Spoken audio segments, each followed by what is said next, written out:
कथा मह्यं ततान्ति स्वपदान्तिकं वन्देऽहं श्रीगुरो श्रीयुतापदकमलं श्रीगुरुं वैष्णवांश्च श्रीरूपं साग्रजातं सहगणा रघुनाथान्वितं तं सजीवं साद्वैतं सावधूतं परिजनसहितं कृष्णचैतन्यदेवं श्रीराधा कृष्णपादान् सहगणललिता श्रीविशाखागिनांश्च हे कृष्णा करुणा सिन्धु दीनबन्धु जगत्पते गोपेशा गोपिका कान्ता राधा कान्त नमोऽस्तुते तप्त काञ्चन गौराङ्गी श्रीराधे वृन्दावनेश्वरी वृषभानुसुते देवी प्रणमामि हरिप्रिये पाञ्चकल्पतरूपश्च कृपा सिन्धुभ्येव च पतितानां पावनेभ्यो वैष्णवेभ्यो नमो नमः।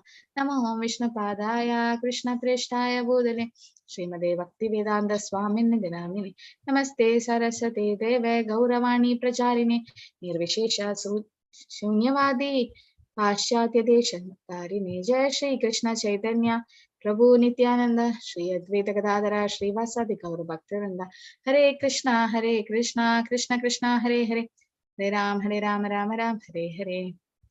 हरे कृष्णा।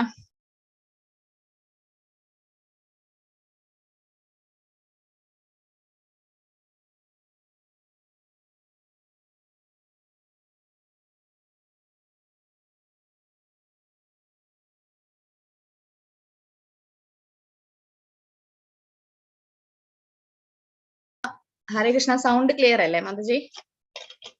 സൂര്യ മാതാജി ക്ലിയർ ആണ് മാതാജി. ഹരേ കൃഷ്ണ. സ്ക്രീന് കാണാലോ? ആണ്. ഹരേ കൃഷ്ണ. ഓക്കെ, അപ്പൊ ഇത് രണ്ടാമത്തെ അധ്യായം ഗീത വിഷയ സംഗ്രഹം. അത് വളരെ പ്രധാനപ്പെട്ട ചാപ്റ്റർ ആണ്.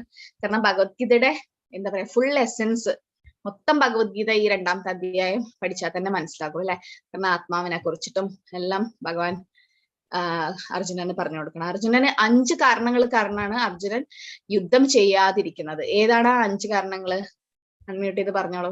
5 കാരണങ്ങൾ ഏതൊക്കെയാ അർജുന വിഷാദത്തിന്? മൃദുല ഹൃദയത്വം. ഹരേ കൃഷ്ണ മാതാജി. പിന്നെ ഭൗതിക സുഖാനുഭവങ്ങൾ കാരണം, പാപം, കുടുംബ പാരമ്പര്യം, തീരുമാനങ്ങൾ എടുക്കാനാകാത്ത അവസ്ഥ. ഓക്കെ, അപ്പൊ അതാണ് 5 കാരണങ്ങൾ അല്ലെ. ഇനി ഇപ്പൊ ഇന്ന് അപ്പൊ ഭഗവാൻ ഈ 2-ാം അധ്യായം മുതല്, അപ്പൊ അത് ആദ്യത്തെ അധ്യായത്തിൽ പറഞ്ഞു. പിന്നെ 2-ാം അധ്യായം മുതല് ഭഗവാൻ അതിനൊക്കെ ഉത്തരം കൊടുക്കുകയാണ് അല്ലെ. ആദ്യം പറഞ്ഞു എന്താ പറയാ മൃദുല ഹൃദയത്വം വേണ്ട, എന്തിനാ അവരെ എന്താ പറയാ സഹോദരന്മാരെയും ഗുരുക്കന്മാരെയൊക്കെ കൊല്ലുന്നതിൽ എന്തിനാ നീ വിഷമിക്കുന്നത്? കാരണം അവരൊന്നും ശരീരമല്ല, ആത്മാവാണ് എന്നുള്ളത് ആദ്യത്തെ ലെസൺ പറഞ്ഞു കൊടുത്തു. അതായത് നമ്മൾ ഈ ശരീരമല്ല, ആത്മാവാണെന്നുള്ളത്. പിന്നെ അതിനുശേഷം എന്താ പറയാ ഓരോരോ ഈ 5 വിഷാദത്തിനുമുള്ള മറുപടി കൃഷ്ണൻ അർജുനന് കൊടുക്കുകയാണ്. 48-ാമത്തെ ശ്ലോകം. യോഗസ്ഥാ കുരു കർമാണി സംഗം ത്യക്ത ധനഞ്ജയ സിദ്ധ്യ സിദ്ധ്യോ സമോ ഭുക്ത്വാ സമത്വം യോഗ ഉച്യത്തെ. ധനഞ്ജയൻ ആരാണ്? ധനഞ്ജയൻ? എന്തുകൊണ്ടാണ് അദ്ദേഹത്തെ ധനഞ്ജയൻ എന്ന് വിളിക്കുന്നത്? അർജുനൻ. എന്തുകൊണ്ടാണ് അർജുനന് ധനഞ്ജയൻ എന്ന് പേര് വന്നത് അറിയോ? വിദ്യയിൽ വന്നിട്ട് ഏറ്റവും ധനം സമ്പാദിച്ചു. സാവിത്രി മാതാജി, എപ്പോഴാ ധനം സമ്പാദിച്ചത് അർജുനൻ? അല്ല, ആ വിൽ വിദ്യയിൽ ഏറ്റവും അഗ്രഗണ്യനായിട്ടുള്ളതിന്റെ പേരിൽ. യാഗത്തിന് വേണ്ടി ധനം. എപ്പോഴാ മാതാജി ഇത് അറിയോ? യാഗത്തിന്. Very good. അപ്പൊ യുധിഷ്ഠിർ മഹാരാജാവ് അശ്വമേധ യജ്ഞം വെച്ചില്ലേ, ആ സമയത്ത് അദ്ദേഹത്തിന് വേണ്ടി ധനം സംഭരിച്ചു കൊടുത്തത് അർജുനനാണ്. അതുകൊണ്ടാണ് ധനത്തെ ജയിച്ചവൻ ധനഞ്ജയൻ എന്ന പേര് അർജുനന് വന്നത്. അല്ലയോ അർജുന, ജയാപജയങ്ങളോടുള്ള മമത വെടിഞ്ഞ് സമചിത്തയോടെ നിന്റെ കർത്തവ്യം അനുഷ്ഠിക്കുക. ഈ സമചിത്തതയാണ് യോഗം എന്ന് പറയുന്നത്. അപ്പം ഭഗവാൻ പറയുന്നത് നീ സമചിത്തതയോടെ നിന്റെ കർത്തവ്യം. അർജുനൻ ക്ഷത്രിയനാണ് അല്ലെ. ദ്രോണാചാര്യർക്ക് ഏറ്റവും ഇഷ്ടപ്പെട്ട സ്റ്റുഡന്റ് അല്ലെങ്കിൽ ശിഷ്യനാരാ? അർജുനനായിരുന്നു. അപ്പൊ അത്രയും അർജുനൻ ഭയങ്കര എക്സ്പേർട്ടാണ്. എന്നിട്ടും ഈ സമയത്ത് സമചിത്തതയില്ലാതെയാണ് അർജുനൻ മൃദുല ഹൃദയത്വം കൊണ്ട് ഓരോ കാരണങ്ങൾ പറഞ്ഞിട്ട് യുദ്ധം ചെയ്യാതിരുന്നത്. അപ്പം അർജുനൻ പിന്നെ 2-ാം അധ്യായത്തിൽ 7-ാമത്തെ ശ്ലോകത്തിൽ ഭഗവാന് സറണ്ടർ ആയി അല്ലെ. കാർപ്പണ്യ ദോഷോ ഫഹദ സ്വഭാമ പൃച്ഛാമി ത്വാം ധർമ്മ സമ്മൂഢചേത യശ്രേയസ്യാൻ നിശ്ചിതം ബ്രൂഹി തന്നെ ശിഷ്യസ്തേഹം ഷാദി മാം ത്വം പ്രപന്നം. എന്നെ ശിഷ്യനായി സ്വീകരിക്കണമെന്ന്. അതൊക്കെ കഴിഞ്ഞ് ഈ 5 കാരണങ്ങളും പറഞ്ഞപ്പം കൃഷ്ണൻ എന്താണ് ചെയ്തത് ആർക്കറിയാം?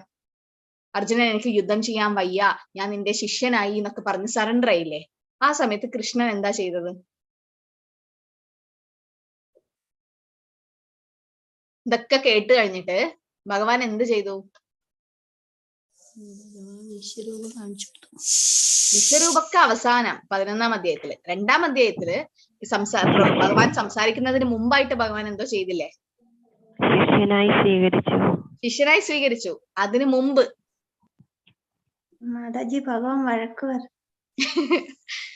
അതിനു മുമ്പ് ാണെന്ന് പറഞ്ഞു. ഷണ്ടനെ പോലെ സംസാരിക്കുന്നു. അതൊക്കെ ഉണ്ട്. അതിനു മുമ്പ് ആദ്യം ഇത് കേട്ടപ്പാടും ഭഗവാൻ എന്താ ചെയ്ത? ഭഗവാന്റെ റിയാക്ഷൻ എന്തായിരുന്നു? പ്രതികരണം എന്ത് ഭാവാണ് ഭഗവാനിൽ വന്നത്?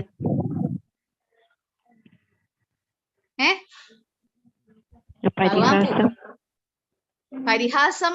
പക്ഷെ അതിന് ഭഗവാൻ എന്താ ചെയ്തത്? പുഞ്ചിരിച്ചില്ലേ? ഭഗവാൻ ചിരിച്ചു.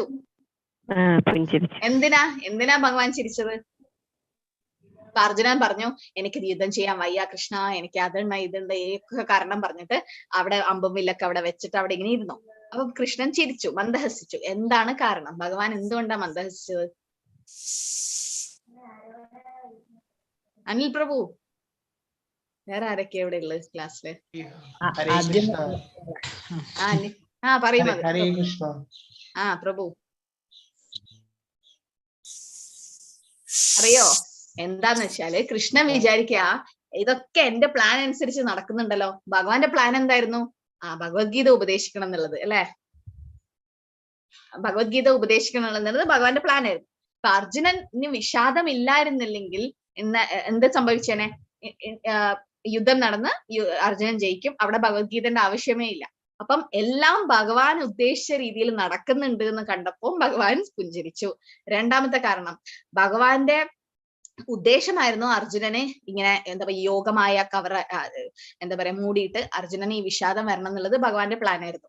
അപ്പം അത് ഭഗവാന് ഭഗവത്ഗീത പറയാൻ ഒരു ചാൻസ് കിട്ടുവാണ്, അവസരം കിട്ടുകയാണ്. അതുകൊണ്ട് ഭഗവാൻ പുഞ്ചിരിച്ചു. ഭഗവാന് ഭഗവത്ഗീത പറഞ്ഞു കൊടുക്കാൻ ഒരു ചാൻസ് കിട്ടും എന്ന് പറയുന്നത്. 3ാമത്, ഭഗവാൻ ചിന്തിക്കാണ് ഇത്രയും വലിയ ക്ഷത്രിയനായ അർജുനൻ ഇങ്ങനെ ഉണ്ടാവുമോ? അതനുസരിച്ച് ആലോചിച്ചിട്ടും ഒരു പരിഹാസ രീതിയിൽ പുഞ്ചിരിച്ചു. അപ്പൊ ഇതൊക്കെ പല കാരണങ്ങളാണ് ആചാര്യന്മാര് പറയുന്നത് ഭഗവാൻ പുഞ്ചരിച്ചതിന്റെ കാരണം. അപ്പൊ ഭഗവാൻ പറയുന്നത് സമചിത്തതയോടെ വേണം നീ യുദ്ധം ചെയ്യുന്നത്. അല്ലാണ്ട് നീ എന്താ പറയാ റിസൾട്ടിനെ പറ്റി ആലോചിക്കേണ്ട ആവശ്യമില്ല. നീ നിന്റെ കർമ്മം ചെയ്യുക, ക്ഷത്രിയൻ എന്നുള്ള ആ കർമ്മം നീ ചെയ്യണം എന്ന് പറയുന്നു. അപ്പൊ കർമ്മയോഗത്തിൽ പറയുന്നത് യോഗസ്ഥാക്കുരു കർമാണി സംധ്യം തെക്വാ ധനഞ്ജയ സിദ്ധ്യോ സമോ ഭൂത്വാ സമത്വം യോഗ ഉച്യത്തെ. അല്ലയോ അർജുന? അപ്പൊ ഇത് നമ്മൾ നേരത്തെ കണ്ടു. കർത്തവ്യം അനുഷ്ഠിച്ച് സമചിത്തയോടെ ചെയ്യണമെന്ന് ഭഗവാൻ പറയുന്നുണ്ട് അല്ലെ? പിന്നീട് ഭഗവാൻ എന്താ പറഞ്ഞ? കൃഷ്ണൻ യുദ്ധം ആഗ്രഹിക്കുന്നതിനാൽ യുദ്ധത്തിന് വേണ്ടി യുദ്ധം ചെയ്യണമെന്ന് ഭഗവാൻ കൃഷ്ണൻ ഇപ്പോൾ നേരിട്ട് പറയുന്നു. ഇതാണ് ഈ ശ്ലോകത്തിൽ കൃഷ്ണൻ അർജുനന് പരോക്ഷമായി നൽകുന്ന സൂചന. ഭഗവാൻ എന്താ പറയുന്നത്? പരോക്ഷമായി കൃഷ്ണൻ പറഞ്ഞതുപോലെ പ്രവർത്തിക്കാൻ അർജുനനോട് ഉപദേശിച്ചു. അപ്പൊ ഭഗവാൻ പറഞ്ഞു നീ ഞാൻ പറയുന്നത് പോലെ കേട്ടിട്ട് യുദ്ധം ചെയ്യണം. അപ്പൊ അങ്ങനെ നമ്മൾ ചെയ്ത അതിനെന്താ പറയാ? നമ്മൾ ഭഗവാന്റെ തീരുമാനം അനുസരിച്ചിട്ട് അല്ലെങ്കിൽ ഭഗവാന് വേണ്ടിയിട്ട് എന്തെങ്കിലും സേവ ചെയ്താൽ അതിനെന്താ വിളിക്കുക? ഭക്തിയുദ്ധ സേവനം. ഭക്തിയുദ്ധ സേവനം അല്ലെ കൃഷ്ണാവബോധം അല്ലെ? കൃഷ്ണാവബോധത്തിലുള്ള കർമ്മയോഗ എന്ന് പറയും. അതായത് ഭക്തിയുദ്ധ സേവനം. കറക്റ്റ്. അപ്പം അതുകൊണ്ട് അർജുനന് ഈ യുദ്ധത്തിൽ അർജുനൻ ജയിച്ചു. അപ്പൊ അർജുനന് അതിന് പാപം ഉണ്ടോ ഇല്ലേ? കൗരവന്മാരൊക്കെ കൊന്നതിന് പാപം ഉണ്ടോ ഇല്ലേ? എന്തുകൊണ്ടാ? ഭഗവാന്റെ ഇച്ഛയനുസരിച്ചിട്ടാണ് ചെയ്യുന്നത്. ഭഗവാന്റെ ഇച്ഛ അനുസരിച്ച് ചെയ്ത്. പിന്നെ വിശ്വരൂപത്തില് ഭഗവാൻ എന്താ കാണിച്ചു കൊടുത്ത അർജുനന്? എല്ലാവരും വായിക്കകത്തോട്ട് പോയിക്കൊണ്ടിരിക്കുന്നത്, എല്ലാം അതെല്ലാം നടന്നു കഴിഞ്ഞിരിക്കുന്ന മുന്നേ തന്നെ വന്നിട്ട്. അപ്പൊ ആരാണ് എല്ലാവരെയും ശരിക്കും കൊന്നത്? ഭഗവാൻ. അപ്പൊ ബാബറിക്കിനെ അറിയോ? ബാബറിക്കിനെ അറിയോ? ആരാ ബാർബറിക്? ആരാണ് ഭീമന്റെ മകനായ ഘടോൽക്കച്ചന്റെ മകൻ? ആ കഥ അറിയോ? തല വെട്ടി ഭഗവാൻ അനിൽ പ്രഭു പറഞ്ഞു. എന്താ സംഭവിച്ചത് എന്നിട്ട് അവിടെ? അദ്ദേഹം പറഞ്ഞു കൃഷ്ണൻ തന്നെയാണ് സകലതും ചെയ്തതും ചെയ്യിപ്പിച്ചതും സർവ്വതും കൃഷ്ണൻ തന്നെയാണ്. Very good. അപ്പം ഭീമന്റെ മകനായ ഘടോൽഗജന്റെ മകനാണ് ബാർബറിക്. അപ്പൊ ബാർബറിക്കിന്റെ തല ഭഗവാൻ വെട്ടി മാറ്റിയിരുന്നു. എന്നിട്ട് ഒരു മലയുടെ മുകളിൽ കൊണ്ടുവച്ചു എന്ന് പറയുന്നു. അപ്പൊ ഈ യുദ്ധം മുഴുവൻ 18 ദിവസത്തെ യുദ്ധവും ബാർബറിക് കണ്ടു. കണ്ടു. എന്തിനാ ഭഗവാൻ അതൊരു സാക്ഷിയാക്കി അവിടെ വെച്ചത്? എന്തുകൊണ്ടാന്ന് വെച്ചാ, യുദ്ധം കഴിഞ്ഞതിന് ശേഷം ആരോ പോയി ചോദിച്ചു, ആരൊക്കെയാ യുദ്ധം ചെയ്യുന്നത് നീ കണ്ടോ? ദുര്യോധനൻ എത്ര പേർ ആരെങ്കിലും ആക്രമിച്ചോ? അർജുനൻ എത്ര പേരെ കൊന്നു? ഭീമൻ എത്ര പേരെ കൊന്നു? യുധിഷ്ഠിര മഹാരാജ് എത്ര പേരെ കൊന്നു എന്ന് ചോദിച്ചപ്പോ ബാർബറിക് പറഞ്ഞു, ആര്? പാണ്ഡവരോ?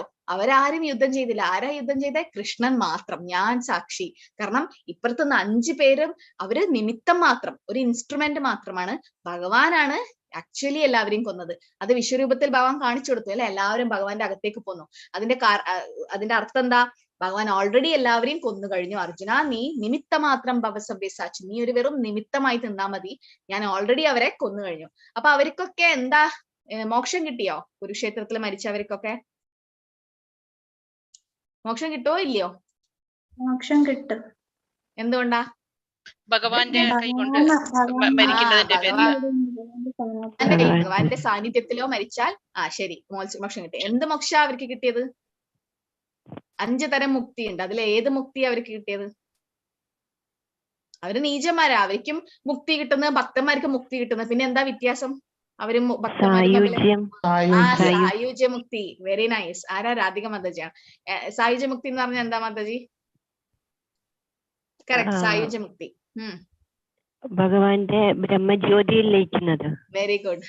ഭഗവാന്റെ ബ്രഹ്മജ്യോതിയിൽ ലയിക്കുക. അപ്പം അസുരന്മാർക്കും അല്ലെങ്കിൽ അന്ധവിശ്വാസികൾക്കൊക്കെ, അല്ലെങ്കിൽ മായാവാദികൾ, ഞാനും ഭഗവാനും ഒന്നാണ്, ഭഗവാന്റെ ആ ജ്യോതിസിൽ പോയി ലയിക്കണം എന്ന് ആഗ്രഹിച്ച് ധ്യാനം ചെയ്യുന്ന ആൾക്കാരും അസുരന്മാരും എല്ലാം കിട്ടുന്ന മുക്തിയാണ് സായുജ്യ മുക്തി. സായുജ്യ മുക്തി എന്ന് പറഞ്ഞാൽ ഭഗവാന്റെ ആ ബ്രഹ്മൻ, ആ ഒരു എഫൽജൻസ് അല്ലെങ്കിൽ ആ ബ്രഹ്മജ്യോതിയിൽ പോയി ലയിക്കുക. പക്ഷെ അത് ശരിയായ മുക്തിയല്ല. കാരണം അതിൽ പോയി ലയിച്ചാലും തിരിച്ച് പുനർജന്മം എടുക്കേണ്ടി വരും. കാരണം എന്തുകൊണ്ട്? അവിടെ ബ്രഹ്മാനന്ദം മാത്രമേ ഉള്ളൂ, അവിടെ സേവാനന്ദവും ഇല്ല, ഭഗവാന്റെ സേവ ചെയ്യില്ല. പിന്നെ ശരിക്കും ഭഗവാന്റെ ഗോലോകത്തെ എത്തിയതുമില്ല. വൈകുണ്ഠത്തിലോ ഗോലോകത്തിലോ കയറാൻ പറ്റില്ല. കാരണം ബ്രഹ്മജ്യോതി എന്ന് പറഞ്ഞാൽ പുറത്തുള്ള ഒരു ഭാഗമാണ്. അവിടത്തേക്കാണ് ഈ അസുരന്മാരൊക്കെ പോയത്. പക്ഷെ അവർക്ക് മുക്തി കിട്ടി, കാരണം ഭഗവാൻ കൊന്നതുകൊണ്ട്. അതേപോലെ എല്ലാ അസുരന്മാര്, അകാസുർ, ബകാസുർ, എല്ലാവർക്കും സായുജ്യ മുക്തിയാണ് ഭഗവാൻ കൊടുത്തത്. അപ്പൊ ഭഗവാൻ പറഞ്ഞത് ഭഗവാന് വേണ്ടി പ്രവർത്തിക്കുക, അതാണ് ബുദ്ധിയോഗം. ബുദ്ധിയോഗത്തിന്റെ വേറെ പേരാണ് ഭക്തിയോഗ, കേട്ടോ. അപ്പൊ അതാണ് അർജുനൻ ചെയ്തത്. ദുരേണാഹ്യവരം കർമ്മ ബുദ്ധിയോഗാധനഞ്ജയ ബുദ്ധൗ ശരണമന്വിച്ഛ കൃപണാ ഫലഹേതവ. അല്ലയോ ധനഞ്ജയ, ജുഗുപ്സാവഹമായ കർമ്മങ്ങൾക്കെല്ലാം ഭക്തിയുത സേവനത്താൽ അകറ്റി നിർത്തുക. ആ ബോധത്തോടെ ഭഗവാനെ ശരണം പ്രാപിക്കുക. കർമ്മഫലങ്ങൾ അനുഭവിക്കാൻ ആഗ്രഹിക്കുന്നവർ കൃപണരാണ്. അപ്പം കൃപണർ എന്ന് പറഞ്ഞാൽ എന്താ അർത്ഥം അറിയോ? കൃപണർ എന്ന് പറഞ്ഞാൽ എന്താ? കടമുള്ളവർ. കടമുള്ള, അല്ലെങ്കിൽ പിശുക്കർ അല്ലെ. കൃപണർ എന്ന് പറഞ്ഞാൽ പിശുക്കനാണ്, മൈസർ. അതായത് കുറെ പൈസ ഉണ്ട്, പക്ഷെ പൈസ ചെലവാക്കില്ല, അങ്ങനെ ഒരു അവസ്ഥ. പക്ഷെ അല്ലെങ്കിൽ ഭഗവാന്റെ സേവ ചെയ്യാത്തവരെ എന്തുകൊണ്ടാ കൃപണർ എന്ന് വിളിക്കുന്ന അറിയോ? അവരേത് രീതിയിലാ കൃപണറാവുക? മനുഷ്യജന്മം കിട്ടിയിട്ടും ഭഗവാന്റെ സേവ ചെയ്തില്ലെങ്കിൽ അവരെ കൃപണർ എന്ന് വിളിക്കും, കേട്ടാ. പക്ഷെ കൃപണന്റെ ഓപ്പോസിറ്റ് എന്താ? ബ്രാഹ്മണൻ. ബ്രഹ്മജാനാദി ബ്രാഹ്മണൻ. സോ ഭഗവാൻ പറയുന്നു, ഭക്തിയുത സേവനത്തെ അകറ്റി നിർത്താൻ പാടില്ല. എല്ലാവരും അങ്ങനെ ചെയ്തു കഴിഞ്ഞാൽ അവര് കൃപണരാണ്. അധികം ഭൗതിക ബന്ധങ്ങളിൽ കുടുങ്ങുവാൻ വേണ്ടി മാത്രം സ്വകർമ്മങ്ങളുടെ ഫലം പിശുക്കന്മാർ മാത്രമേ ആഗ്രഹിക്കുകയുള്ളൂ. അപ്പം കൃപണറിന്റെ അർത്ഥാണ് പിശുക്കന്മാർ. കൃഷ്ണാവബോധത്തെ ചെയ്യുന്നവയൊക്കെ എല്ലാ കർമ്മങ്ങളും നികൃഷ്ടങ്ങളാണ്. അവ ജനന മരണ ശൃംഖലയിൽ മനുഷ്യനെ തുടരെ തളിച്ചിടുന്നു. അപ്പം കൃഷ്ണാവബോധം ഇല്ലാണ്ട് ചെയ്യുന്നതൊക്കെ നമ്മുടെ പിന്നെയും പുനർജന്മത്തിന് കാരണമാകും. അതുകൊണ്ട് കർമ്മത്തിന് ഹേതുഭൂതനാകാൻ ആരും ആഗ്രഹിച്ചുകൂടാ. എന്തും ചെയ്യുന്നതും കൃഷ്ണാവബോധത്തോടെ കൃഷ്ണന്റെ സംതൃപ്തി ഉദ്ദേശിച്ചുകൊണ്ടായിരിക്കണം ചെയ്യേണ്ടത്. ഇത് ഏതാ ശ്ലോകം? 9-ാം അധ്യായത്തിൽ 27-ാമത്തെ ശ്ലോകം ആർക്കും അറിയോ? യത്കരോഷി യദസ്നാസി കരോഷി യദസ്നാസി യജ്ജുഹോഷി തത്പ്രവസ്യസി കൗന്ദേയ തത്പുരുഷമദർപ്പണം. അതിന്റെ അർത്ഥം എന്താ പ്രഭു? നമ്മൾ എന്തൊക്കെ ചെയ്താലും നമ്മളെന്തൊക്കെ അതെല്ലാം ഭഗവത് അർപ്പണമായിട്ട് നമ്മൾ ചെയ്യണം എന്നാണ് പറയുന്നത്. Yes, very good. അപ്പൊ നമ്മൾ എന്ത് ഭക്ഷിക്കുന്നുവോ, എന്ത് ദാനം ചെയ്യുന്നുവോ, എന്ത് തപശ്ചര്യകൾ ചെയ്യുന്നുവോ, എന്ത് ചെയ്യുന്നതും ഭഗവാൻ മതർപ്പണം, ഭഗവാൻ അർപ്പിച്ച് ചെയ്യണം. അപ്പൊ അതുകൊണ്ട് ഇവിടെ പറയുന്നത് ആരെന്ത് ചെയ്താലും കൃഷ്ണാവബോധയുടെ കൃഷ്ണന്റെ സംതൃപ്തി ഉദ്ദേശിച്ചുകൊണ്ടായിരിക്കണം നമ്മൾ ചെയ്യേണ്ടത്. അപ്പൊ അങ്ങനെ ചെയ്തു കഴിഞ്ഞാൽ നമുക്ക് ഒരിക്കലും കർമ്മഫലം ഉണ്ടാവില്ല. അതാണ് ഭക്തിയോഗം അല്ലെങ്കിൽ കൃഷ്ണാവബോധത്തിൽ ചെയ്യേണ്ട പ്രവൃത്തി. ബുദ്ധിയുക്തോ ജഹാദിഹ ഉഭേ സുകൃത ദുഷ്കൃതേ തസ്മാത് യോഗായ യുജ്യസ്വ യോഗ കർമ്മസു കൗശലം. ഭക്തിഭരിതമായ സേവനത്തിൽ ഏർപ്പെടുന്നവന് ഇഹലോകത്തിൽ തന്നെ നല്ലതും ചീത്തയുമായ കർമ്മങ്ങളിൽ നിന്ന് മുക്തനാകാം. അതിനാൽ യോഗത്തിനായി യത്നിക്കുക. അല്ലയോ അർജുന, കർമ്മകുശലതയാണ് യോഗം. യോഗ എന്ന് പറഞ്ഞാൽ എന്താ? ഭഗവാനുമായിട്ട് കണക്ട് ചെയ്യുക. ഡിഫറെന്റ് കുറെ ടൈപ്പ് യോഗയുണ്ട് അല്ലെ? ഏതൊക്കെയാണ് നിങ്ങൾക്ക് അറിയുന്ന യോഗ? ഏത് തരമൊക്കെ യോഗ അറിയാം? ഏതൊക്കെ യോഗ നമ്മൾ പഠിച്ചു? കർമ്മയോഗം, ഭക്തിയോഗം, ജ്ഞാനയോഗം. ജ്ഞാനയോഗം. അതിൽ ഏറ്റവും നല്ലത് ഏതാ? ഏറ്റവും ഉയർന്നത് ഏതാ? ഭക്തിയോഗം. എന്തുകൊണ്ടാ? ഭഗവത് കൃഷ്ണാവബോധത്തിൽ വരുന്നതിന്റെ പേര്. അപ്പൊ അതായത് ആ യോഗ, ഭക്തിയോഗ ചെയ്തു കഴിഞ്ഞാൽ തീർച്ചയായും ഭഗവാനിലേക്ക് ഒരു ജീവിതത്തിൽ തന്നെ എത്താൻ പറ്റും. ഒരു ജന്മത്തിൽ തന്നെ തിരിച്ച് ഭഗവാനിലേക്ക് എത്താൻ പറ്റും. അതാണ് ഭക്തിയോഗ. കുട്ടികൾക്ക് വരെ ചെയ്യാൻ പറ്റും. ഓരോ അമ്പലത്തിൽ പോയി കഴിഞ്ഞാൽ കാണില്ലേ, കുട്ടികൾ ഉണ്ടാവും, എന്താ പറയാ ഹരിനാമം നടത്തുമ്പം അവിടെ ഡാൻസ് ചെയ്യുന്നുണ്ടാവും കുട്ടികള്. പിന്നെ കുട്ടികൾ പ്രസാദം കഴിക്കും, ഭഗവത്ഗീത ശ്ലോകങ്ങൾ ചൊല്ലും. അപ്പൊ കുട്ടികൾക്ക് വരെ ചെയ്യാൻ പറ്റും. സുസുഖം കർത്തും അവ്യയം, ഭയങ്കര ഈസി ആയിട്ട് ചെയ്യാൻ പറ്റുന്നതാണ് ഭക്തിയോഗ. പിന്നെ ഡയറക്റ്റ് ഭഗവാനുമായിട്ടാണ് ബന്ധം സ്ഥാപിക്കുന്നത് ഭക്തിയോഗയിൽ അല്ലെ? ഭഗവാന്റെ നാമം ജപിക്കുമ്പോ ഒക്കെ ഭഗവാനുമായിട്ടാണ് നേരിട്ട് ബന്ധം സ്ഥാപിക്കുന്നത് കൊണ്ട് ഭക്തിയോഗ ഏറ്റവും ഉയർന്നതാണ്. അപ്പം ഭഗവാൻ പറയുന്നത് അങ്ങനെ ചെയ്താൽ നമുക്ക് മുക്തനാകാൻ പറ്റും. കർമ്മ പ്രതികർമ്മങ്ങളുടെയും ചങ്ങലക്കെട്ടിൽ നിന്ന് മുക്തനാവുക എന്നുള്ള ഭഗവത്ഗീതയുടെ സന്ദേശം ഉൾക്കൊള്ളുമ്പോൾ ഈ അജ്ഞാനം നീങ്ങും. അതുകൊണ്ട് കർമ്മഫലങ്ങളുടെ ശുദ്ധീകരണത്തിനുതകുന്ന കൃഷ്ണാവബോധത്തോടെ പ്രവർത്തിക്കുവാൻ അർജുനനെ ഭഗവാൻ ഉപദേശിക്കുന്നു. അപ്പൊ നമ്മൾ കൃഷ്ണാവബോധത്തോടെ ചെയ്തു കഴിഞ്ഞാൽ, അതായത് എല്ലാം ഭഗവാന് വേണ്ടിയിട്ട്, ഓം തത് സത് സർവം കൃഷ്ണാർപ്പണമസ്തു. നമ്മൾ എന്ത് ഭക്ഷണം വീട്ടിലുണ്ടാക്കുമ്പോഴും ഭഗവാൻ ഓഫർ ചെയ്തിട്ട് കഴിച്ചു കഴിഞ്ഞാൽ അതിൽ കർമ്മമില്ല. നമ്മള് എന്താ പറയാ, കർമ്മ ഫ്രീ ഫുഡ് എന്ന് പറയും. അല്ലെങ്കിൽ പ്രസാദായി, ഭഗവാന്റെ കാരുണ്യം കിട്ടി. അതായത് ഭഗവാന്റെ നാമം ജപിക്കുക, ഭഗവാന് വിളക്ക് വെക്കുക, ആരതി ചെയ്യുക, ഭഗവാന്റെ ഭഗവത്ഗീത, ഭാഗവതം പോലുള്ള പുസ്തകങ്ങൾ വായിക്കുക, കേൾക്കുക, ഇതൊക്കെ ചെയ്തു കഴിഞ്ഞാൽ അത് ഭക്തിയുത സേവനമായി. പിന്നെ നമ്മൾ ജോലി ചെയ്യുമ്പോൾ കിട്ടുന്ന പൈസ അതിലൊരു ഭാഗം ഭഗവാന്റെ സേവക്ക് വേണ്ടി ഉപയോഗിക്കുക. അല്ലെങ്കിൽ ആ പൈസനെ കൊണ്ട് കുറച്ച് ഫ്രൂട്ട്സ്, വെജിറ്റബിൾസ് ഒക്കെ വാങ്ങിയിട്ട് ഭഗവാൻ ഓഫർ ചെയ്തിട്ട് എടുക്കുക. അതൊക്കെ നമുക്ക് തന്നെ പ്രസാദമായിട്ട് ഭഗവാൻ തരുന്നത് അല്ലെ? അതുപോലെ നമ്മൾ അങ്ങനെ ചെയ്തു കഴിഞ്ഞാൽ നമ്മൾ ചെയ്യുന്ന കർമ്മത്തിന് പോലും കർമ്മഫലം ഇല്ലാണ്ടാകും. അതുകൊണ്ടാണ് എല്ലാം കൃഷ്ണാവബോധത്തിൽ ചെയ്യണം, ദിവസവും 16 മാല ജപിക്കണം എന്നൊക്കെ പറയുന്നത്. കർമ്മജം ബുദ്ധിയുക്താ ഹി ഫലം ത്യക്ത്വാ മനീഷിണ ജന്മബന്ധ വിനിർമുക്ത പദം ഗച്ഛന്ത്യനാമയം. ഇപ്രകാരം ഭഗവത് ഭക്തി സേവനത്തിൽ ഏർപ്പെട്ടുകൊണ്ട് ഋഷീശ്വരന്മാർ അഥവാ ഭക്തന്മാർ ഭൗതിക ലോകത്തിലെ കർമ്മഫലങ്ങളിൽ നിന്ന് മുക്തരാകുന്നു. ഇങ്ങനെ ജനന മരണ ശൃംഖലയിൽ നിന്ന് മോചിതരായി അവർ ദൈവസന്നിധിയിൽ എത്തിച്ചേർന്ന് സകല കഷ്ടതകൾക്കും ഉപരിയായ അവസ്ഥയിൽ എത്തിച്ചേരുന്നു. അതാണ് മോക്ഷപ്രാപ്തി അല്ലെ? അപ്പൊ മോക്ഷം തരാൻ ആർക്കാ പറ്റുക? കൃഷ്ണൻ ഭഗവാന് മാത്രം അല്ലെ? മുക്തിപ്രദാതാം സർവേഷാം വിഷ്ണുർ ഏവന സംശയ. അപ്പൊ ഇപ്പം ദുർഗാപൂജ, സരസ്വതി പൂജ ഒക്കെ വരുന്നുണ്ട്, നവരാത്രി ആഘോഷം. എല്ലാവരും മഹാലക്ഷ്മിനെ ഒക്കെ പൂജിക്കണം. പക്ഷെ മഹാലക്ഷ്മി ചഞ്ചലാണ്. മഹാലക്ഷ്മി എവിടെ ഇരിക്കുന്നത്? ലക്ഷ്മി ദേവി താമരയിൽ അല്ലെ? അപ്പം മഹാലക്ഷ്മി നമ്മൾ വിളിച്ചു കഴിഞ്ഞാൽ മഹാലക്ഷ്മി ഈ വേഗം പ്രസാദപ്പെടുക്കും, വേഗം വരും. പക്ഷെ അധിക നേരം നിൽക്കില്ല, വേഗം പോകും. എന്തുകൊണ്ടാ? അവർക്ക് ഭർത്താവിന്റെ അടുത്ത് പോകണം, നാരായണന്റെ പാദസേവനം ചെയ്യണം. പക്ഷെ നമ്മൾ നാരായണനെ ഒരുമിച്ചിട്ട് വിളിച്ചു കഴിഞ്ഞാൽ, അതുകൊണ്ട് അർജുനൻ ജയിച്ചതല്ലേ? ഭാഗ്യലക്ഷ്മി കൂടെയുണ്ട്. ഭർത്താവ് എവിടെയുണ്ട് അവിടെ ഭാര്യ പോയിരിക്കും. അപ്പം നാരായണൻ, അതായത് രാധാകൃഷ്ണന്മാരെ ഒരുമിച്ച് പൂജിക്കണം. ലക്ഷ്മി നാരായണ ഒരുമിച്ച് പൂജിക്കുമ്പോഴാണ് അവിടെ ഒരുപാട് ഗ്ലോറി ഉണ്ടാവുക, അല്ലെങ്കിൽ ഒരുപാട് ഉന്നതി ഉണ്ടാവുക. അല്ലാണ്ട് ലക്ഷ്മിയെ വേർതിരിക്കാൻ ശ്രമിച്ചു കഴിഞ്ഞാൽ വിഷമം വരും. ആരാണ് അത് ചെയ്തിട്ടുള്ളത്? ആർക്കും അറിയോ? ആരാണ് ലക്ഷ്മി ദേവിയെ നാരായണനിൽ നിന്ന് സെപ്പറേറ്റ് ചെയ്യാൻ ശ്രമിച്ചത്? രാവണൻ. രാവണൻ അല്ലെ? സീതാദേവിയെ മാത്രം അപഹരിക്കാൻ ശ്രമിച്ചു. എന്നിട്ട് എന്ത് സംഭവിച്ചു? നഷ്ടം സംഭവിച്ചു. അപ്പം അതുപോലെ നമ്മൾ ഒരിക്കലും ലക്ഷ്മി ദേവിയെ മാറ്റി നിർത്താൻ പാടില്ല. നമ്മൾ ലക്ഷ്മി പൂജ ചെയ്യുമ്പോൾ, സരസ്വതി പൂജ ഒക്കെ ചെയ്യുമ്പം നാരായണൻ എവിടെയുണ്ടോ അവിടെ ഇവരൊക്കെ വരും. അപ്പൊ അതുകൊണ്ട് ഭഗവാനും പ്രാധാന്യം കൊടുക്കണം. ഭഗവാൻ ഓഫർ ചെയ്തിട്ട് മാത്രമേ ലക്ഷ്മി ദേവി ഒരു പൂ പോലും സ്വീകരിക്കൂ. അപ്പൊ ആദ്യം ഭഗവാൻ ഓഫർ ചെയ്തിട്ട് അത് പിന്നെ ദേവിക്ക് എന്താ പറയാ കൊടുത്തു കഴിഞ്ഞാൽ, ഇപ്പം സാധാരണ അങ്ങനെയാണ് അല്ലെ? ഭർത്താക്കന്മാരെ കുറിച്ച് പുകഴ്ത്തി പറയുമ്പോൾ ഭാര്യമാർക്ക് സന്തോഷമാവും. അപ്പം ആ ഒരു ആറ്റിറ്റ്യൂഡില് അപ്പൊ പ്രഭുപാദർ എപ്പോഴും പറയും നമ്മൾ നാരായണനെ ഒരുമിച്ചിട്ട് സേവ ചെയ്യണം, എങ്കിൽ മാത്രമേ ലക്ഷ്മി സ്ഥിരമായിട്ട് നിൽക്കൂ, അല്ലെങ്കിൽ ലക്ഷ്മി ചഞ്ചലാണ്, തിരിച്ചു പോകും.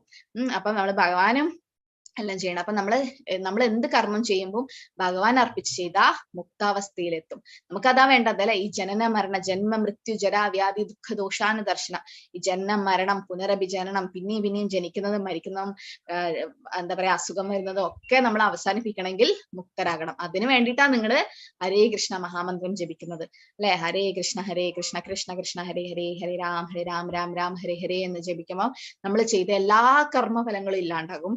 പിന്നെ നമുക്ക് കൂടുതൽ കൂടുതൽ ഭക്തിയിലേക്ക് ഉയരാൻ പറ്റും. അപ്പം ഭഗവാന്റെ എന്താ പറയാ ആശ്രയം എടുത്തു കഴിഞ്ഞാൽ എത്ര വലിയ വിഷമങ്ങളും ചെറുതായി മാറും. അത് ഭാഗവതത്തിൽ പറയുന്നു 10-ാം സ്കന്ധം 14-ാം അധ്യായത്തിൽ 58-ാമത്തെ ശ്ലോകം. സമാശ്രിതായേ പദപല്ലവപ്ലവം മഹത് പദം പുണ്യയശോ മുരാരെ ഭവാംബുതിർവത്സ പദം പരം പദം പദം പദം യത് വിപദാം നതേഷാം. പ്രത്യക്ഷ പ്രപഞ്ചത്തിന് ആശ്രയവും മുകുന്ദൻ അഥവാ മുക്തിദാതാവ് എന്ന് പറ്റവനുമായ കൃഷ്ണൻ ചരണ പല്ലവങ്ങളെ തോണിയായി, കൃഷ്ണന്റെ പല്ലവങ്ങളെ തോണിയായി സ്വീകരിച്ചവർക്ക് സംസാര സമുദ്രം പശുവിൻ കുളമ്പടി പതിഞ്ഞെടുത്ത വെള്ളം പോലെ തുച്ഛമാണ്.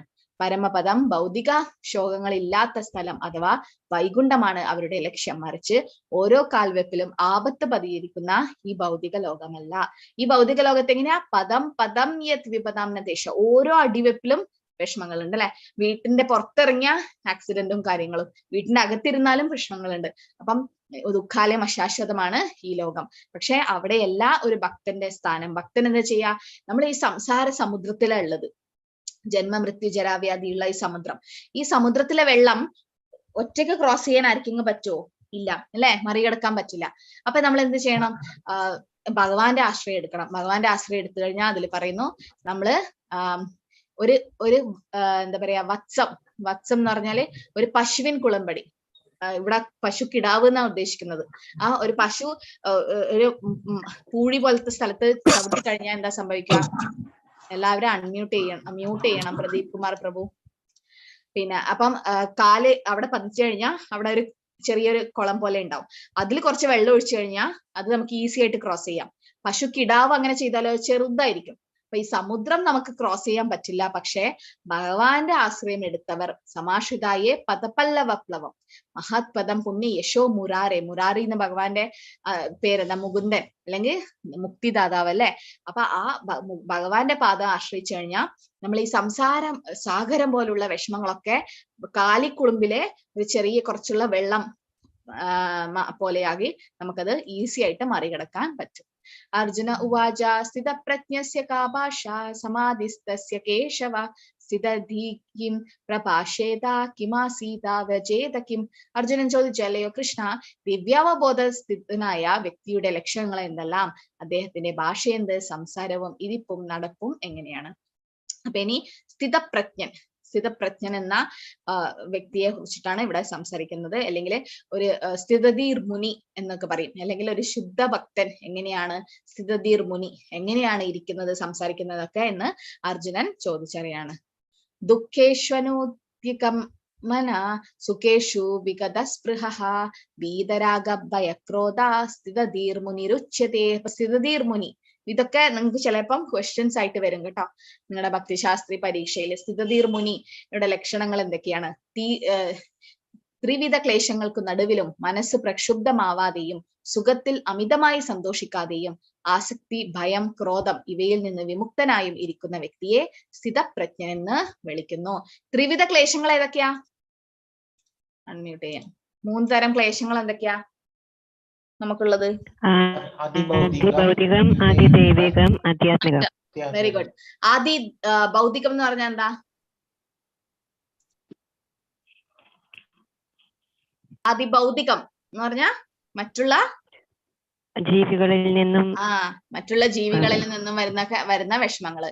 പിന്നെ ആത്മിക എന്ന് പറഞ്ഞാ നമ്മുടെ സ്വന്തം പ്രകൃതിയിൽ നിന്ന്, സ്വന്തം ശരീരത്തിൽ നിന്നും ദൈവികാണ് പ്രകൃതിയിൽ നിന്ന് വരുന്നത്. ഇപ്പൊ സുനാമി അതുപോലെ.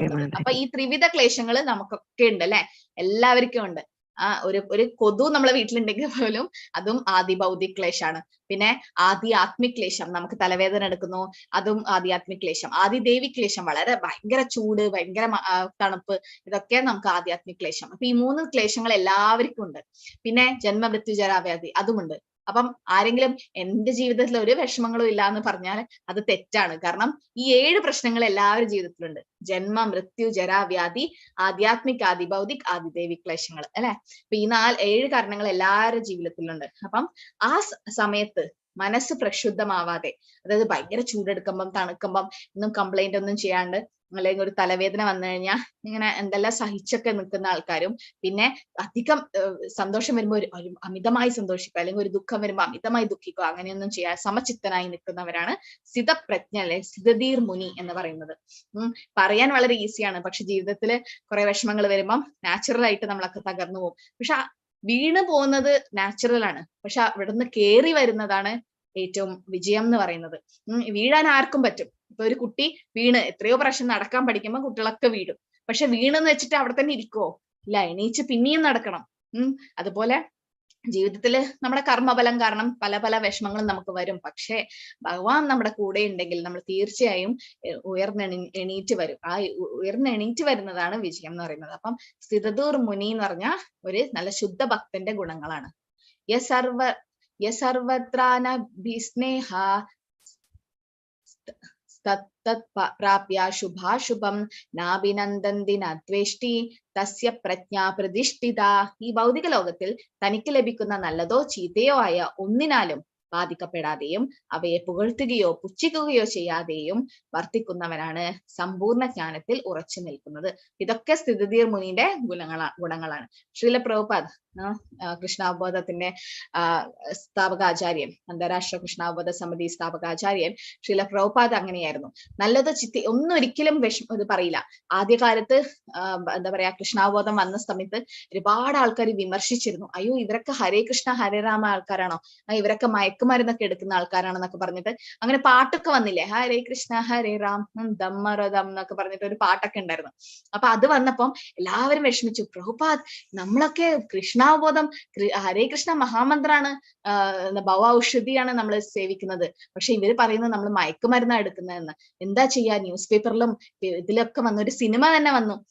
അപ്പൊ പ്രഭുപാദർ ഒരിക്കലും അതിലൊന്നും വിഷമിച്ചില്ല. പ്രഭുപാദർ പറഞ്ഞില്ല, ഓ ഞാൻ തുടങ്ങിയ എന്താ പറയാ പിന്നെ എന്റെ ഇൻസ്റ്റിറ്റ്യൂഷനിൽ ഇങ്ങനെയായോ, അല്ലെങ്കിൽ ഇസ്കോണിനെ പറ്റി ഇങ്ങനെയാണോ ആൾക്കാർ പറയുന്നത്. പ്രഭുപാദർ എന്താ പറഞ്ഞെന്നറിയോ? എത്ര പ്രാവശ്യം അവര് ഹരേ കൃഷ്ണക്കാര്, ഹരേ കൃഷ്ണ പ്രസ്ഥാനം, ഇപ്പൊ നമ്മളൊക്കെ ഹരേ കൃഷ്ണ സത്സംഗിൽ ഞായറാഴ്ച പോയി കഴിഞ്ഞാൽ ആൾക്കാരൊക്കെ പറയും, ഇവനെന്താ പറ്റിയത്, എന്തോ പ്രശ്നമായി തോന്നുന്നു, കാരണം എപ്പോഴും ഹരേ കൃഷ്ണ ജപിച്ചു പോവാവോ, ഇവരൊക്കെ ഹരേ കൃഷ്ണക്കാരാണ് എന്നൊക്കെ പറഞ്ഞിട്ട് അവർ പുച്ഛിക്കും. അത് ചെയ്താലും പ്രഭുപാദർ പറയുന്നു അത് നല്ലതിന് വേണ്ടിയിട്ടാ. കാരണം ഓരോ പ്രാവശ്യം അവര് നമ്മളെ പുച്ഛിക്കുമ്പോഴും പറയുമ്പോഴും വിമർശിക്കുമ്പോഴും അവരും കൃഷ്ണന്റെ നാമമാണ് ജപിക്കുന്നത്. ആഭാസത്തിലോ എങ്ങനെയായാലും ഭഗവാന്റെ നാമം ജപിച്ചാൽ തന്നെ ഗുണമാണ്. അപ്പൊ പ്രഭുപാദർ പറഞ്ഞു, അവര് പറഞ്ഞോട്ടെ, ന്യൂസ് പേപ്പറിലൊക്കെ അത് എഴുതിക്കോട്ടെ, പേപ്പറിലൊക്കെ വരട്ടെ. കാരണം ഓരോരുത്തർ അത് വായിക്കുമ്പോൾ ഹരേ കൃഷ്ണ എന്ന് വായിച്ചുകൊണ്ടേ ഇരിക്കുന്നു. എന്നിട്ട് അവസാനം പ്രഭുപാദർ പറഞ്ഞു, നിങ്ങൾ ഒന്നും ഇപ്പൊ ചെയ്യണ്ട, സമയം തെളിയിക്കും, കുറെ കാലം കഴിഞ്ഞാ ആ സിനിമയൊക്കെ പോകും, പക്ഷെ ഹരേ കൃഷ്ണ ഹരേ രാമ എപ്പോഴും നിലനിൽക്കും.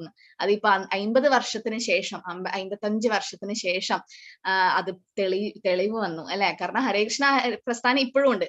ആ സിനിമയൊക്കെ അതിൽ അഭിനയിച്ച ആൾക്കാരൊക്കെ പോയി. അപ്പൊ അതുകൊണ്ട് ഭഗവാന്റെ നാമവും ഭഗവാന്റെ ഇതും ശാശ്വതമായിട്ട് നിൽക്കും. യഥാ സംഹരതേച്ചായം കൂർമോ അംഗാനി സർവശഃ ഇന്ദ്രിയാണിന്ദ്രിയാർത്ഥ്യേഭ്യ തസ്യ പ്രജ്ഞ പ്രതിഷ്ഠിത. ആമ തന്റെ അവയവങ്ങളെ തോടിനുള്ളിലേക്ക് വലിക്കുന്നത് പോലെ ഇന്ദ്രിയങ്ങളെ വിഷയങ്ങളിൽ നിന്ന് പിൻവലിക്കാൻ കഴിയുന്നവനാണ് സ്ഥിതപ്രജ്ഞൻ. അപ്പൊ ഇതൊക്കെ നിങ്ങൾ ഇതിൽ എഴുതണം. നിങ്ങൾക്ക് ചോദിച്ചാൽ സ്ഥിതധീർ മുനി അല്ലെങ്കിൽ സ്ഥിതപ്രജ്ഞൻ എന്ന് പറഞ്ഞ അവരുടെ ഗുണങ്ങൾ എന്തൊക്കെയാ?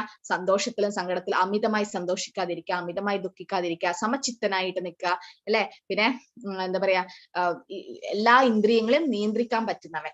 അപ്പൊ ആമയോടാണ് ഇത് കമ്പയർ ചെയ്തത്. എന്തുകൊണ്ടാ ആമയോട് ഇന്ദ്രിയങ്ങളെ ഒരു സ്ഥിതപ്രജ്ഞനെ താരതമ്യപ്പെടുത്തുന്ന അറിയോ? അമ്മ വന്നിട്ട് എപ്പോഴും സ്വന്തം ശരീരം തോട്ടിനകത്തോട്ട് വലിച്ചെടുക്കും. അതേമാതിരി നമ്മൾ വന്നിട്ട് നമുക്ക് അങ്ങനെയുള്ള ആഗ്രഹങ്ങളെല്ലാം നമ്മൾ അടക്കി വെച്ച് ഭഗവാനില് കൂടുതലായിട്ട് ഇതാവണം. പക്ഷെ ആഗ്രഹങ്ങളെ അടക്കി വെക്കാൻ ഉപരിയായിട്ട് വേറെ ഈസി ആയിട്ടുള്ള വഴി ഏതാ? ആഗ്രഹങ്ങളെ അടക്കി വെക്കുക വളരെ ഡിഫിക്കൽട്ടായ കാര്യല്ലേ? അത് നമ്മള് ഭഗവാന്റെ ഭഗവാന്റെ ഇതിലോട്ട് നമ്മൾ ശ്രദ്ധ തിരിക്കുക.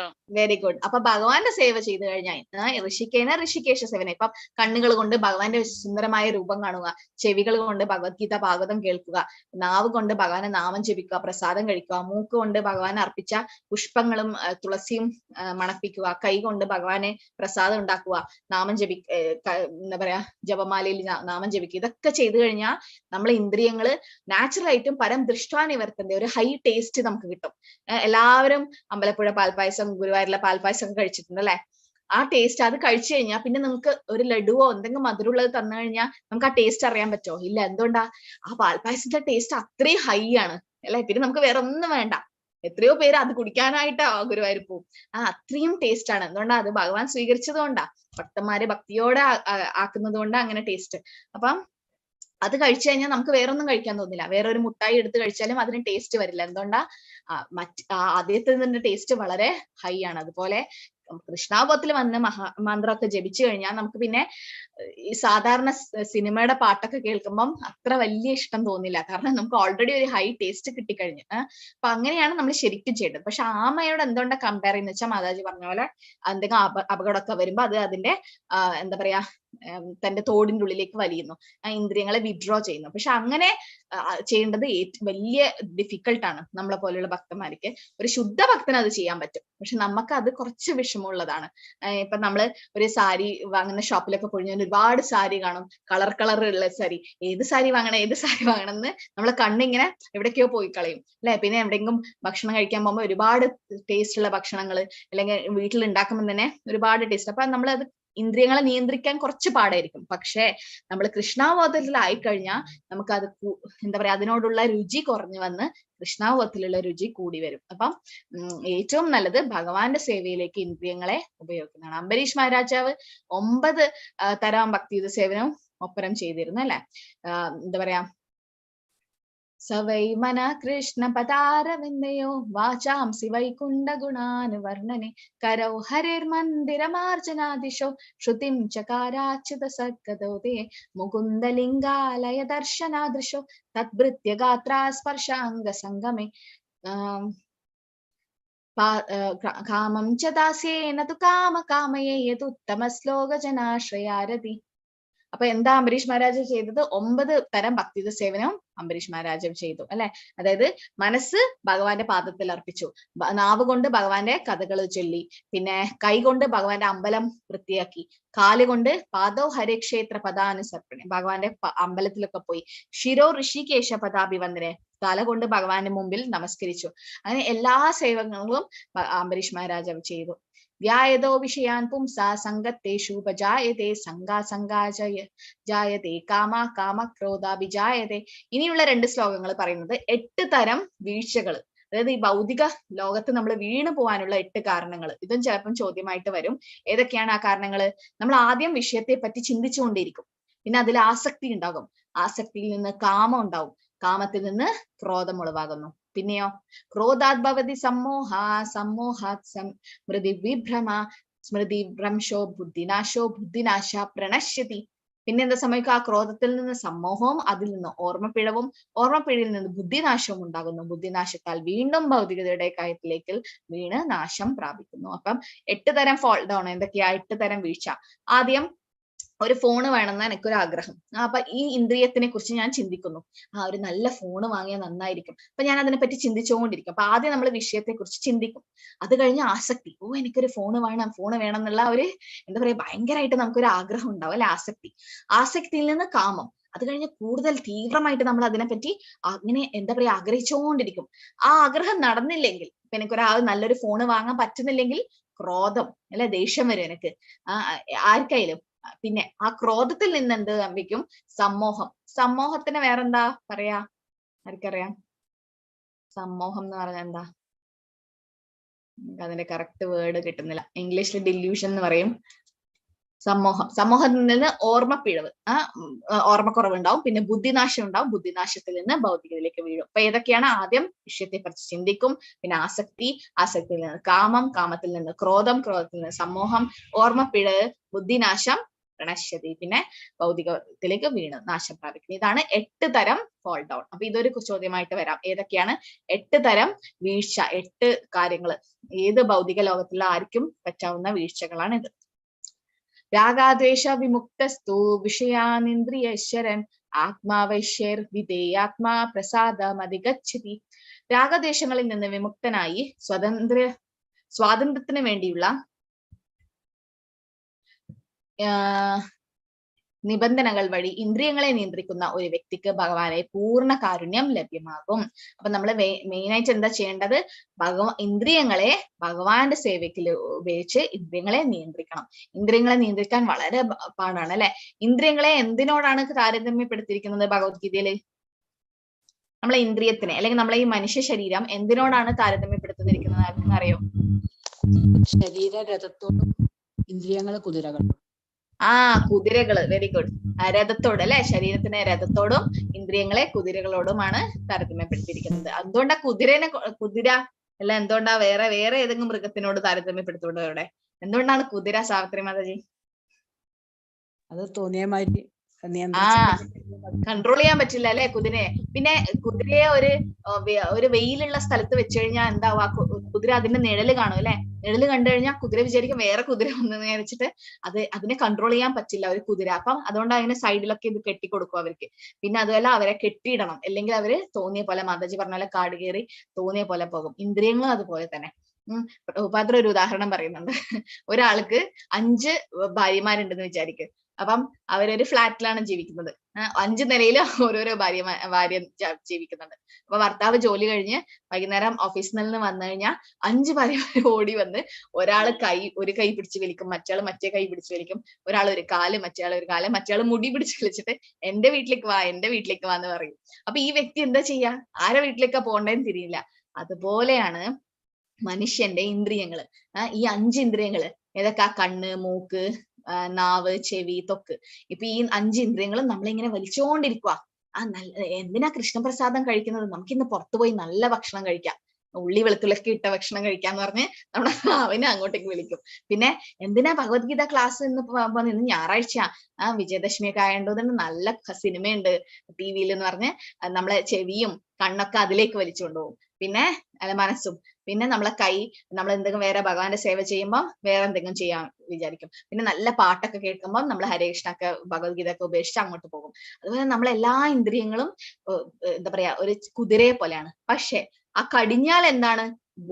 കുതിരയെ കെട്ടിയിരിക്കുന്ന ആ കടിഞ്ഞാൺ, അതാണ് മനസ്സ് അല്ലെ. അപ്പൊ മനസ്സ് സ്ട്രോങ് ആയി കഴിഞ്ഞാൽ ഇന്ദ്രിയങ്ങളെ നിയന്ത്രിച്ചു കഴിഞ്ഞാൽ മനസ്സ് സ്ട്രോങ് ആവും. പിന്നെ തേര് ഓടിക്കുന്നത് ആരാ? ആ തേര് ഓടിക്കുന്ന വ്യക്തി ആരാ? ബുദ്ധി. ബുദ്ധി. വെരി ഗുഡ്, ബുദ്ധി. പിന്നെ ആ മെയിൻ ഓണർ ആരാ? ബുദ്ധി ഓടിക്കുന്നു. പക്ഷെ ആരാണ് ഈ രഥത്തിന്റെ ഉടമസ്ഥൻ? ആരാണ് ഈ ശരീരത്തിന്റെ ഉടമസ്ഥൻ? ആത്മാവ്. Very good. അപ്പം ഇതാണ് നമ്മുടെ മനുഷ്യ ശരീരത്തെ ഒരു രഥത്തോടാണ് കമ്പയർ ചെയ്യുന്നത്. ഇന്ദ്രിയങ്ങളാണ് 5 കുതിരകൾ. അപ്പൊ നമ്മൾ ഇന്ദ്രിയങ്ങളെ നിയന്ത്രിച്ചാൽ മനസ്സ് ഓട്ടോമാറ്റിക്കലായിട്ട് കൺട്രോൾ ചെയ്യാൻ പറ്റും. ചിലപ്പോൾ നമുക്ക് ഒരുപാട് ടെൻഷൻ വരും, ഒരുപാട് കാര്യങ്ങൾ നടക്കില്ല, ജീവിതത്തിൽ എന്തൊക്കെയോ പ്രോബ്ലംസ് വരുമ്പോൾ നമ്മുടെ മനസ്സ് ഭയങ്കരമായിട്ട് വിഷമിക്കും അല്ലെ. പക്ഷെ നമ്മൾ അറിയേണ്ട ഒരു കാര്യം എന്താ വെച്ചാൽ ഇന്ദ്രിയങ്ങൾ ഭഗവാന്റെ സേവയിൽ ആ സമയത്ത് നമുക്ക് എന്തെങ്കിലും വിഷമം വരുമ്പോൾ സീനിയർ ആയിട്ടുള്ള ഭക്തന്മാര് പറയും, അപ്പാട് ആ സമയത്ത് തന്നെ പോയിട്ട് ഭഗവാനെ നാമം ജപിക്കുക, അല്ലെങ്കിൽ നല്ലൊരു കീർത്തനം കേൾക്കുക, നല്ലൊരു ക്ലാസ് കേൾക്കുക, അല്ലെങ്കിൽ കുളിച്ച് റെഡിയായി അമ്പലത്തിൽ പോവുക. അപ്പൊ അമ്പലത്തിൽ പോയി കഴിഞ്ഞാൽ എല്ലാവർക്കും ഒരു മനസ്സിനൊരു ശാന്തി സമാധാനം കിട്ടും അല്ലെ. എന്തുകൊണ്ടാ? ഭഗവാന്റെ സാന്നിധ്യം അവിടെ ഉണ്ട്. നമ്മള് വീട്ടിൽ ജപിക്കുമ്പോഴും അവിടെയും ഭഗവാൻ ഉണ്ട്. ഭഗവാൻ കലിയുഗത്തിൽ നാമരൂപത്തിലാണ്. കലികാലെ നാമരൂപേ കൃഷ്ണാവതാർ. അപ്പൊ ഭഗവാന്റെ ഭഗവത്ഗീതയും ഭഗവാനും തമ്മിലും വ്യത്യാസമില്ല, എല്ലാം ഭഗവാൻ തന്നെ. അപ്പം എപ്പോഴും ഭഗവാനുമായിട്ട് നമ്മൾ അസോസിയേറ്റ് ചെയ്ത് കഴിഞ്ഞാൽ നമുക്ക് ഒരു വിഷമങ്ങളും വരില്ല, മനസ്സൊക്കെ നിയന്ത്രിക്കാൻ പറ്റും. ഇന്ദ്രിയാണാം ഹി ചുരതാം യന്മനോ അനുവിധീയതേ യതസ്യ ഹരിതി പ്രജ്ഞാം വായുർനാവമി വാംബസി. വെള്ളത്തിലെ തോണിയെ കൊടുങ്കാറ്റ് എന്ന പോലെ അലയുന്ന ഇന്ദ്രിയങ്ങളിൽ ഏതെങ്കിലും ഒന്നിൽ മനസ്സ് കേന്ദ്രീകരിക്കുമ്പോൾ മനുഷ്യന്റെ ബുദ്ധിയെ അത് വലിച്ചഴയ്ക്കുന്നു. അപ്പൊ നമ്മൾ ഒരു സ്ഥലത്ത് തന്നെ ചിന്തിച്ചു കഴിഞ്ഞാൽ നമ്മൾ ബുദ്ധി അല്ല അങ്ങോട്ടേക്ക്, മനസ്സും എല്ലാം അങ്ങോട്ടേക്ക് പോകും. എങ്ങനെയാണോ ഒരു തോണി, എങ്ങോട്ടാണോ കാറ്റ് നന്നായിട്ട് വീശുന്ന ആ അതിന്റെ ഓപ്പോസിറ്റ് ആയിട്ടുള്ള എതിർദിശയിൽ കാറ്റിലേക്ക് അതിലിങ്ങനെ ആ കാറ്റിന്റെ ഇതിലൂടെ അതങ്ങ് പോകും അല്ലെ. അതുപോലെ നമ്മളെ മനസ്സ്, നമ്മളെ ഇന്ദ്രിയങ്ങളൊക്കെ എവിടെയെങ്കിലും കൊണ്ടുപോകും. പക്ഷെ മനസ്സ് നിയന്ത്രിക്കാൻ പറ്റുവാണെങ്കിൽ, അതുകൊണ്ട് ഹരേകൃഷ്ണ മഹാമന്ത്രം ഉച്ചത്തിൽ ജപിക്കണം എന്ന് പറയുന്നത്. 3 തരം ജപമുണ്ട്. ഏതൊക്കെയാ അറിയോ? 3 തരം ജപ എന്തൊക്കെയാ? നമ്മൾ നാമം ജപിക്കുന്നുണ്ടല്ലോ, അത് 3 തരമുണ്ട് അല്ലെ, 3 സ്റ്റേജസ് ഉണ്ട്. ഏതൊക്കെയാ അറിയോ? നമ്മൾ ചെയ്യുന്ന ജപം എന്ത് ജപ? ആർക്കാ അറിയാം? അറിയില്ല? നാമ അപരാധ്. ആദ്യം നാമ അപരാധത്തോടെയാണ് നമ്മൾ ജപിക്കുന്നത്. മിനി മാതാജിക്ക് അറിയോ? ഹരേ കൃഷ്ണ.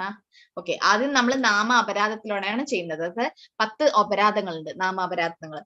അതായത് നാമം ചെയ്യുന്നതിന്റെ ഫലത്തിൽ പാപം ചെയ്യുന്നത്, അല്ലെങ്കിൽ ഭഗവാന്റെ തിരുനാമം പ്രചരിപ്പിക്കാൻ സ്വജീവനം എന്താ പറയാ ത്യജിച്ച് വെച്ച്, അല്ലെങ്കിൽ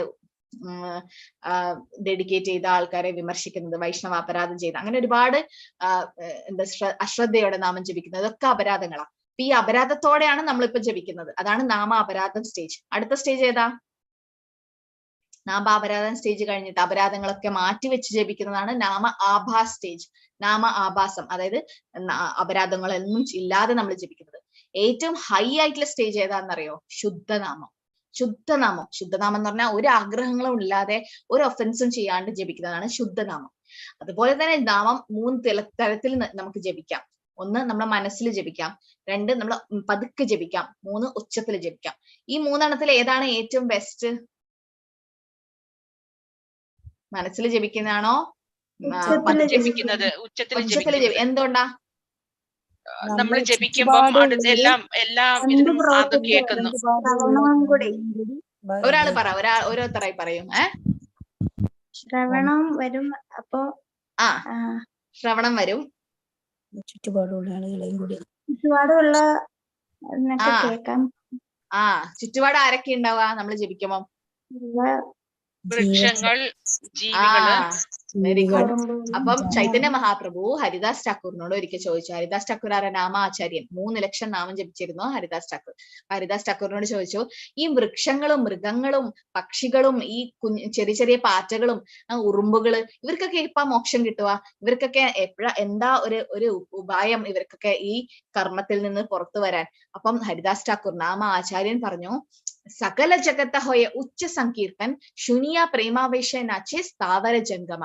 സകല ജഗത്ത ഹോയ ഉച്ച സങ്കീർത്തൻ എന്ന് വെച്ചാൽ എല്ലാ ജഗത്തിലും എല്ലാ സ്ഥലത്തും ഉച്ചത്തിൽ സങ്കീർത്തനം, അത് ഭഗവാന്റെ തിരുനാമം ജപിച്ചു കഴിഞ്ഞാൽ ശുനിയ പ്രേമാവേശ നാച്ചെ സ്ഥാവര ജംഗമ. ഇത് കേട്ട് കഴിഞ്ഞാൽ പ്രേമ ആവേശത്തിൽ, അതായത് ഭക്തിയുത സേവനത്തിന് ആ പ്രേമം കിട്ടിക്കഴിഞ്ഞിട്ട് നാച്ചെ ഡാൻസ് കളിക്കും. ആര്? സ്ഥാവര ജംഗമ. അവരൊക്കെ ചലിക്കുന്നതും ചലിക്കാത്തതായ ആൾക്കാർ. അപ്പൊ നമ്മൾ ജപിക്കുമ്പം റൂമില് ഉറുമ്പുകൾ ഉണ്ടാവും, അല്ലെങ്കിൽ കൊതു ഉണ്ടാവും, എന്താ പറയാ വണ്ണാൻ ഉണ്ടാവും, ഒരുപാട്. അല്ലെങ്കിൽ നിങ്ങൾ പുറത്ത് നിന്ന് ജപിക്കുന്നുണ്ടെങ്കിൽ അവിടെ എന്താ പറയാ പക്ഷികളും മൃഗങ്ങളും പിന്നെ ചെടികളൊക്കെ ഉണ്ടാവും. അവരൊക്കെ ആത്മാക്കൾ തന്നെയാ അല്ലെ. എന്തോ ഒരു കർമ്മം കാരണം അവർക്ക് ആ ശരീരം കിട്ടി. നമ്മൾ ഒച്ചത്തിൽ ജപിക്കുമ്പം ഈ ഹരേ കൃഷ്ണ മഹാമന്ത്രം വെറും ഭൗതികമായിട്ടുള്ള ഒരു പാട്ടല്ല, ഭൗതികമായിട്ടുള്ള ശബ്ദമല്ല. ഒരു സിനിമാ പാട്ട് പാടിക്കഴിഞ്ഞാൽ ആ എഫക്ട് ഉണ്ടാവില്ല. പക്ഷെ ഇത് ഗോലോകേര പ്രേമദാൻ ഹരിനാം സങ്കീർത്തൻ, ഗോലോകത്തിന് ഡയറക്റ്റ് വന്നതാണ്. കലി സന്തർണ ഉപനിഷത്തിലും പറയുന്നുണ്ട്, ഇതീ ഷോഡശനാം കലി കൽമശനാശനം, കലിയുടെ കൽമശം ഇല്ലാണ്ടാക്കാൻ ഇതിന് പറ്റും. നമ്മൾ ഒച്ചത്തിൽ ജപിക്കുമ്പോൾ എന്താ പറ്റുക? മാതാജി പറഞ്ഞാൽ നമ്മളും സ്വയം കേട്ട് ശുദ്ധീകരിക്കപ്പെടും, മറ്റുള്ളവർക്കും അത് ഉപകാരം ചെയ്യും അല്ലെ. ഇപ്പൊ നിങ്ങളെ വീട്ടിൽ സുഖമില്ലാണ്ട് ആരെങ്കിലും ഉണ്ടെങ്കിൽ, അല്ലെങ്കിൽ വയസ്സായ ആൾക്കാരുണ്ട്, അല്ലെങ്കിൽ ഒരു കുഞ്ഞ് ജനിച്ച്, അല്ലെങ്കിൽ വീട്ടിലെ ചെറിയ കുട്ടികളുണ്ട്, അവരുടെ ചെവിയിൽ ചൊല്ലിക്കൊടുക്കും, അല്ലെങ്കിൽ ഒച്ചത്തിൽ ജപിക്കുമ്പോ അവരും കേൾക്കും അല്ലെ. പക്ഷെ ഭക്തിയില് എതിർക്കുന്ന ആൾക്കാരുണ്ടെങ്കിൽ അവരെ മുമ്പിൽ ജപിക്കുന്നത് നല്ലതല്ല, അത് ജപിക്കാണ്ടിരിക്കുന്നത് നല്ലത്. കാരണം അവരെ ഒഫൻഡ് ചെയ്യാൻ ചാൻസ് ഉണ്ട്. എപ്പോഴും നോക്കിയാലും നാമം ജപിക്കുന്നു എന്നൊക്കെ പറയും. അപ്പൊ അതുകൊണ്ട് അവരൊക്കെ എണീക്കുന്നത് മുമ്പേ ബ്രഹ്മമുഹൂർത്തത്തിൽ എണീച്ച് ജപിക്കണം. ആരൊക്കെ ഇന്ന് 16 മാല തീർത്തു? ഡിജിറ്റലി കൈ ഉയർത്താം. ഇന്നത്തെ 16 മാല ആരൊക്കെ ജപിച്ചു തീർത്തു? ഞായറാഴ്ച ആയതുകൊണ്ട് പതുക്കെ ജപിക്കാന്ന് വിചാരിച്ചാ? പ്രദീപ് കുമാർ പ്രഭു മാത്രമേ ഉള്ളൂ.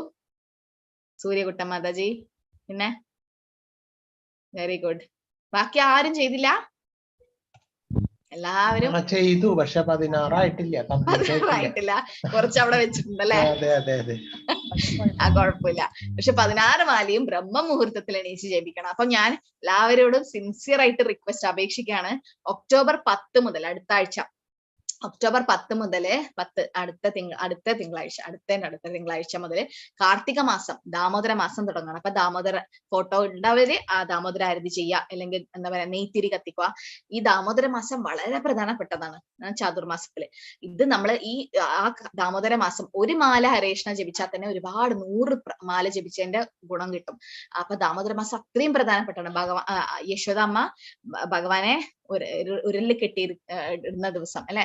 നമുക്ക് അടുത്ത ഞായറാഴ്ച അതിനെപ്പറ്റി ഡിസ്കസ് ചെയ്യാം, എന്തൊക്കെയാ ചെയ്യേണ്ടത് ദാമോദര മാസം. ഞാൻ 9-ാം തീയതി പറഞ്ഞുതരാം അത് എന്തൊക്കെയാ ചെയ്യേണ്ടത്. പിന്നെ ദാമോദര അഷ്ടകം, നമാമീശ്വരം സച്ചിദാനന്ദ രൂപം, ആ അഷ്ടകം ചൊല്ലിയിട്ട് ഭഗവാനെ നെയ്ത്തിരി ഒഴിയണം.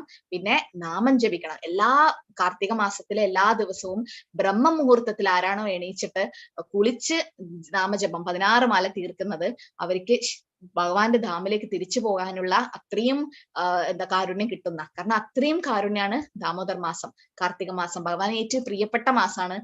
ആൾക്കാരൊക്കെ വൃന്ദാവനത്തിലും വേറെ എവിടേക്കോ ധാമിലൊക്കെ പോകുന്ന സമയമാണ്. നമുക്ക് പറ്റുന്നില്ലെങ്കിൽ നമ്മൾ അടുത്തുള്ള അമ്പലത്തിൽ പോകുക, അല്ലെ വീട്ടിൽ തന്നെ നന്നായിട്ട് നാമം ജപിച്ചു കഴിഞ്ഞാൽ തീവ്രതയോടെ ഭക്തി ചെയ്യണം. ഈ ഒരു മാസം അത്രയും പ്രധാനപ്പെട്ട മാസമാണ് കാർത്തിക മാസം. എല്ലാവരോടും നമുക്ക് അടുത്ത ആഴ്ച ദാമോദർ മാസത്തിനെ കുറിച്ച് കുറച്ച് സംസാരിക്കാം കേട്ടോ. അപ്പൊ ഇതില് അംബരീഷ് മഹാരാജാവിനെ ഞാൻ ഓൾറെഡി പറഞ്ഞു. 9-ാം സ്കന്ധത്തിലെ 4-ാം അധ്യായത്തിലെ 18 മുതൽ 20 വരെയുള്ള ശ്ലോകങ്ങൾ പറയുന്നുണ്ട്. അംബരീഷ ചരിതത്തിൽ കാണുന്നത് പോലെ ഇന്ദ്രിയങ്ങളെ ഒന്നൊഴിയാതെ കൃഷ്ണാവബോധത്തിൽ പ്രവർത്തന നിരതമാക്കണം. അതാണ് മനസ്സംയമനത്തിന് ശരിയായുള്ള മാർഗം. അപ്പൊ ഏറ്റവും ഞാൻ കൃഷ്ണാവബോധത്തിൽ ആദ്യമായിട്ട് വന്ന സമയം ഞാൻ ആദ്യം ചോദിച്ച ചോദ്യം ഇതായിരുന്നു, മനസ്സ് എങ്ങനെയാ ഈ നിയന്ത്രിക്കാൻ പറ്റുക? വേറെ ഒന്നും ഞാൻ ചോദിച്ചില്ല. അപ്പോഴും എന്റെ ശിക്ഷാഗുരു എന്താ പറയാ ജപമാലയും ജപസഞ്ചി എടുത്തിട്ട് തന്നിട്ട് പറഞ്ഞു, നീ ജപിക്കാൻ തുടങ്ങ്, നീ മനസ്സ് കൺട്രോൾ ആയിക്കോളൂ. അപ്പൊ മെല്ലെ മെല്ലെ ജപിച്ച് 16 മാലയിൽ എത്തിക്കഴിഞ്ഞപ്പോഴേക്കും മനസ്സ് ഓട്ടോമാറ്റിക് ആയിട്ട് കൺട്രോൾ ചെയ്യാൻ പറ്റി അല്ലെ. അപ്പൊ അത് ഓട്ടോമാറ്റിക് ആയിട്ട് ഭഗവാൻ അത് കൺട്രോൾ ചെയ്യും. അപ്പം അംബരീഷ് മഹാരാജാവ് ചെയ്യുന്നത് പോലെ എല്ലാ ഇന്ദ്രിയങ്ങളും സവൈമന കൃഷ്ണ പദാരവിന്ദിയോ, മനസ്സ് ഭഗവാന്റെ പാദത്തിലായിരുന്നു. വാചാംസി വൈകുണ്ഠ ഗുണാനുവർണ്ണനെ, നാവ് ഭഗവാന്റെ കീർത്തനങ്ങൾ പാടാൻ ഉപയോഗിച്ചു. ഹരേർ മന്ദിരമാർജനാദശോ, കൈകള് ഭഗവാന്റെ അമ്പലം വൃത്തിയാക്കാൻ ഉപയോഗിച്ചു.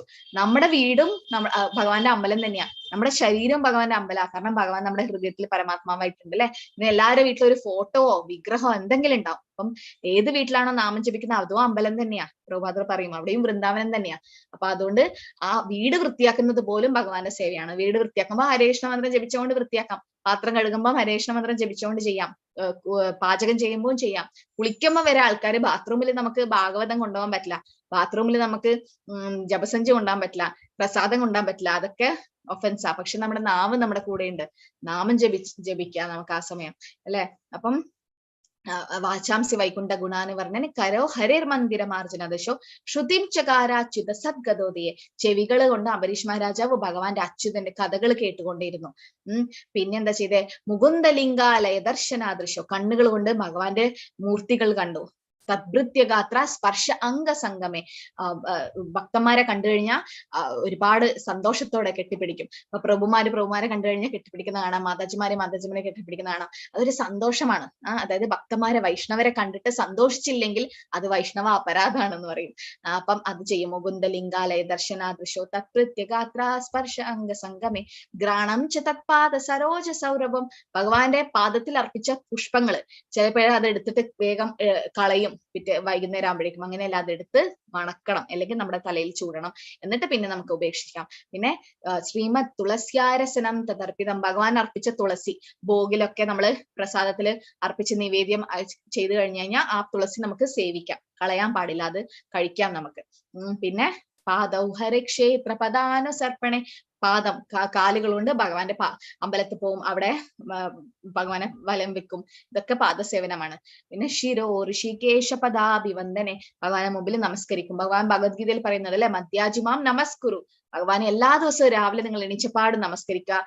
നിങ്ങൾ ജോലിക്ക് പോകുന്നതിന് മുമ്പ് നമസ്കരിച്ചിട്ട് പോവുക, തിരിച്ചു വന്നു കഴിഞ്ഞാൽ ഒരു നമസ്കരിക്കാം, അല്ലെങ്കിൽ രാത്രി ഉറങ്ങാൻ പോകുന്നതിന് മുമ്പ് നമസ്കരിക്കാം. പറ്റുന്നത്ര ഭഗവാനെ നമസ്കരിക്കണം. അത് ഏറ്റവും വലിയ വ്യക്തിഗത സേവനമാണ്. പിന്നെ ക്ഷീരോ ഋഷികേശ പദാഭിവന്ദനെ കാമം ച ദാസ്യേന തു കാമകാമയേതുത്തമശ്ലോകജനാശ്രയാരതി.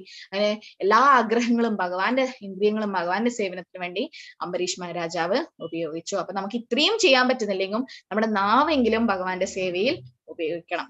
അത് ശ്രീകൃഷ്ണ നാമാതീന ഭവേത് ഗ്രാഹ്യം ഇന്ദ്രിയം സേവൻമുഖേ ഹി ജിഹ്വാദോ സ്വയമേവ സ്ഫുരത്യത പറയുന്നു. എല്ലാ ഭഗവാന്റെ നാമരൂപം ഗുണ ലീലയൊക്കെ നമ്മുടെ ഇന്ദ്രിയങ്ങളെ കൊണ്ട് മനസ്സിലാക്കാൻ പറ്റില്ല. സേവൻമുഖേ ഹി ജിഹ്വാദോ, നമ്മുടെ ഭക്തിയുത സേവനം ജിഹ്വ, നാവിൽ നിന്ന് തുടങ്ങണം. എങ്ങനെയാ ഭക്തിയുത സേവനം തുടങ്ങുക? ഭഗവാന്റെ നാമം ജപിച്ചും ഭഗവത് പ്രസാദം കഴിച്ചും. തസ്മാദ്യസ്യ മഹാബാഹോ നിഗ്രഹീത്രാണി സർവശഃ ഇന്ദ്രിയാണിന്ദ്രിയാർത്ഥേഭ്യസ്തസ്യ പ്രജ്ഞ പ്രതിഷ്ഠിത. അതുകൊണ്ട് കൈക്കരുത്തുള്ളവനെ, ഇന്ദ്രിയങ്ങളെ അവയുടെ വിഷയങ്ങളിൽ നിന്ന് പിന്മാറ്റാൻ കഴിവുള്ള ആളാണ് സ്ഥിതപ്രജ്ഞൻ. അപ്പൊ സ്ഥിതപ്രജ്ഞൻ ആവാൻ നമുക്ക് പറ്റില്ലെങ്കിലും നമ്മൾ ശ്രമിക്കണം അല്ലെ. എല്ലാം ഭഗവാന്റെ സേവയിൽ കൊണ്ട് ചെയ്തു കഴിഞ്ഞാൽ നമ്മുടെ മൈൻഡ് ഓട്ടോമാറ്റിക്കലായിട്ട് കൺട്രോൾ ആയിക്കോളും. പൂര്യമാണാമചല പ്രതിഷ്ഠം സമുദ്രമാപാപ്രവിശന്തി തദത്വകാമായം പ്രവിശന്തി സർവേ സശാന്തിമാപ്നോതി ന കാമകാമി. എപ്പോഴും നിറയ്ക്കപ്പെട്ടുകൊണ്ടിരിക്കലും ഉൾക്ഷോഭമില്ലാത്ത സമുദ്രത്തിലേക്ക് നദികൾ എന്ന പോലെ നിരന്തരം തന്നിലേക്ക് ഒഴുകിയെത്തുന്ന ആഗ്രഹങ്ങളാൽ പ്രക്ഷുബ്ധനാകാത്ത മനുഷ്യന് മാത്രമാണ് ശാന്തി ലഭിക്കുന്നത്. മറിച്ച് ആ ആഗ്രഹങ്ങളെ നിറവേറ്റാൻ യത്നിക്കുന്നവനല്ല. അപ്പൊ പ്രഭുപാദർ പറഞ്ഞു, എല്ലാവർക്കും ആഗ്രഹങ്ങൾ ഉണ്ടാവും, ഒരു കല്ലിന് മാത്രമേ ആഗ്രഹം ഇല്ലാണ്ടിരിക്കൂ. എന്തുകൊണ്ട്? ആ കല്ല് ജീവിക്കുന്നില്ലല്ലോ അല്ലെ. പക്ഷെ ജീവിക്കുന്ന എല്ലാ വ്യക്തികൾക്കും ആഗ്രഹങ്ങൾ ഉണ്ടാവും, അത് ഉറപ്പാ. നമ്മൾ മരിച്ചാൽ മാത്രമേ ആഗ്രഹങ്ങൾ ഇല്ലാണ്ടാകൂ. നമ്മൾ ജീവിച്ചിരിക്കുമ്പോൾ നമുക്ക് ഹാർട്ട് ബീറ്റ് ഉണ്ട്, മരിച്ചു കഴിഞ്ഞാൽ ഹാർട്ട് ബീറ്റ് ഇല്ല. അതുപോലെ ആഗ്രഹം ഉണ്ടാവും. പക്ഷെ ആ ആഗ്രഹം ശുദ്ധീകരിക്കപ്പെടണം. നമ്മൾ എന്തെങ്കിലും വാങ്ങുമ്പോൾ അത് ഭഗവാന്റെ സേവയിൽ എങ്ങനെ ഉപയോഗിക്കാൻ പറ്റും എന്ന് നമ്മൾ ചിന്തിച്ചുകൊണ്ട് ചെയ്തു കഴിഞ്ഞാൽ നമുക്ക് എപ്പോഴും ശാന്തി ലഭിക്കും. പിന്നെ ആഗ്രഹങ്ങൾ എന്ന് പറഞ്ഞാൽ എന്താ? ഒരു ചെറിയ കാറ് വാങ്ങിയാൽ വിചാരിക്കും വലിയൊരു കാറ് വേണം, ചെറിയ വീട് വെച്ചാൽ വലിയൊരു വീട് വേണം. അപ്പൊ ആഗ്രഹങ്ങൾ ഒരിക്കലും അവസാനിക്കില്ല അല്ലെ. ആഗ്രഹിക്കൊണ്ടിരിക്കും. ആ ആഗ്രഹത്തിന്റെ പിന്നാലെ നമ്മൾ പോയി അവസാനം നമ്മൾ മനസ്സിലാകും, ഈ ഭൗതിക ലോകത്ത് എന്ത് ചെയ്താലും നമുക്ക് സന്തോഷം കിട്ടില്ല. അല്ലെങ്കിൽ പിന്നെ വലിയ ക്രിക്കറ്റ് ഫിലിം സ്റ്റാർസ് ഒക്കെ എന്തുകൊണ്ട് ആത്മഹത്യ ചെയ്യുന്നത്? അവർക്ക് എന്തില്ല, അവര് വലിയ മാളികകളിൽ ജീവിക്കുന്നു, അവർക്ക് ഒരുപാട് പൈസയുണ്ട് അല്ലെ, സമ്പത്തുണ്ട്, പ്രശസ്തി ഉണ്ട്, എല്ലാ സൗന്ദര്യമുണ്ട്, എല്ലാ കാര്യങ്ങളും അവർക്കുണ്ട്. പക്ഷെ മനസ്സമാധാനമില്ല. അവർക്ക് ആ സന്തോഷം, റിയൽ ഹാപ്പിനെസ് അവർക്കില്ല. സന്തോഷം, ആ ശാന്തി, ആ ഒരു ശാന്തി കിട്ടണമെങ്കിൽ കൃഷ്ണാവബോധത്തിൽ തീർച്ചയായും നമ്മൾ വരണം. അപ്പൊ ഇവിടെ പ്രഭുപാദർ സമുദ്രത്തിൽ എത്തുന്ന നദികളെ പോലെയാണ് പറയുന്നത്. അതിവിപുലമായ സമുദ്രത്തിൽ എന്നും വെള്ളം നിറഞ്ഞു കിടക്കുന്നു. എന്നിട്ടും എപ്പോഴും, വിശേഷിച്ചും വർഷകാലത്ത് അധികം വെള്ളം അതിലേക്ക് ഒഴുകിച്ചേരുകയും ചെയ്യുന്നു. എങ്കിലും സമുദ്രം ഒരേ മട്ടിൽ തന്നെ സ്ഥിതി ചെയ്യുന്നു. അത് ശാന്തമാണ്, കര കവിഞ്ഞൊഴുകുന്നൊന്നുമില്ല അല്ലെ. മഴക്കാലത്ത് എല്ലാ ഡാമൊക്കെ തുറന്ന് ഒരുപാട് പുഴകള് സമുദ്രത്തിലേക്ക് വരും. വേനൽക്കാലത്ത് അത് വറ്റുന്നുണ്ടോ? ഇല്ല. പക്ഷെ സമുദ്രം എപ്പോഴും സ്റ്റേബിളായി നിൽക്കും, ശാന്തായിട്ട് നിൽക്കുന്നത്. കൃഷ്ണാവബോധം ഉണർന്ന ഒരാളെ കുറിച്ചും ഇതാണ് വാസ്തവം. ശരീരമുള്ള കാലത്തോളം ഇന്ദ്രിയ സുഖങ്ങൾക്ക് വേണ്ടിയുള്ള അതിന്റെ അഭിലാഷങ്ങളും തുടരും. സ്വയം തൃപ്തനായ ഭക്തനെ ഇവയ്ക്ക് ക്ഷോഭിപ്പിക്കാനാവില്ല. കൃഷ്ണാവബോധം ഉറച്ചവന് ആവശ്യങ്ങളില്ല. അന്യാഭിലാഷിതാശൂന്യം ജ്ഞാനകർമാദനാവൃതം ആനുകൂലേന കൃഷ്ണാനുശീലനം ഭക്തിരുത്തമ. ഒരു ആഗ്രഹങ്ങളും ഒരു കൃഷ്ണാവബോധമുള്ള ഒരു ശുദ്ധ ഭക്തനില്ല. അന്യാഭിലഷത ശൂന്യം. അവനെന്താ ആഗ്രഹം? ആനുകൂലേന കൃഷ്ണാനുശീലനം, ഭഗവാന്റെ സംതൃപ്തി, ഭഗവാന്റെ സേവ ചെയ്യണം എന്നുള്ള ആഗ്രഹം മാത്രമേ ഒരു കൃഷ്ണാവബോധമുള്ള വ്യക്തിക്കുള്ളൂ. ഭഗവാൻ ഭക്തനെ ഭൗതിക ആവശ്യം എന്തും നിറവേറ്റുന്നു. സമുദ്രത്തെ പോലെയാണ് അയാൾ സദാ പരിപൂർണൻ. പക്ഷെ ഭഗവാൻ ഭക്തന്റെ ആഗ്രഹം സാധിച്ചു കൊടുക്കും. പക്ഷെ എന്താ പറയാ, ഭൗതിക ആഗ്രഹങ്ങൾ നമ്മള് ഒരുപാട് മാറ്റി വെച്ചു കഴിഞ്ഞാൽ നമുക്ക് ശരിയായ ശാന്തിയും സമാധാനം കിട്ടും. വിഹായ കാമാൻ സർവാൻ പുമാംശ്ചരതി നിസ്പൃഹഃ നിർമ്മമോ നിരഹങ്കാര സശാന്തി മതിഗച്ഛതി.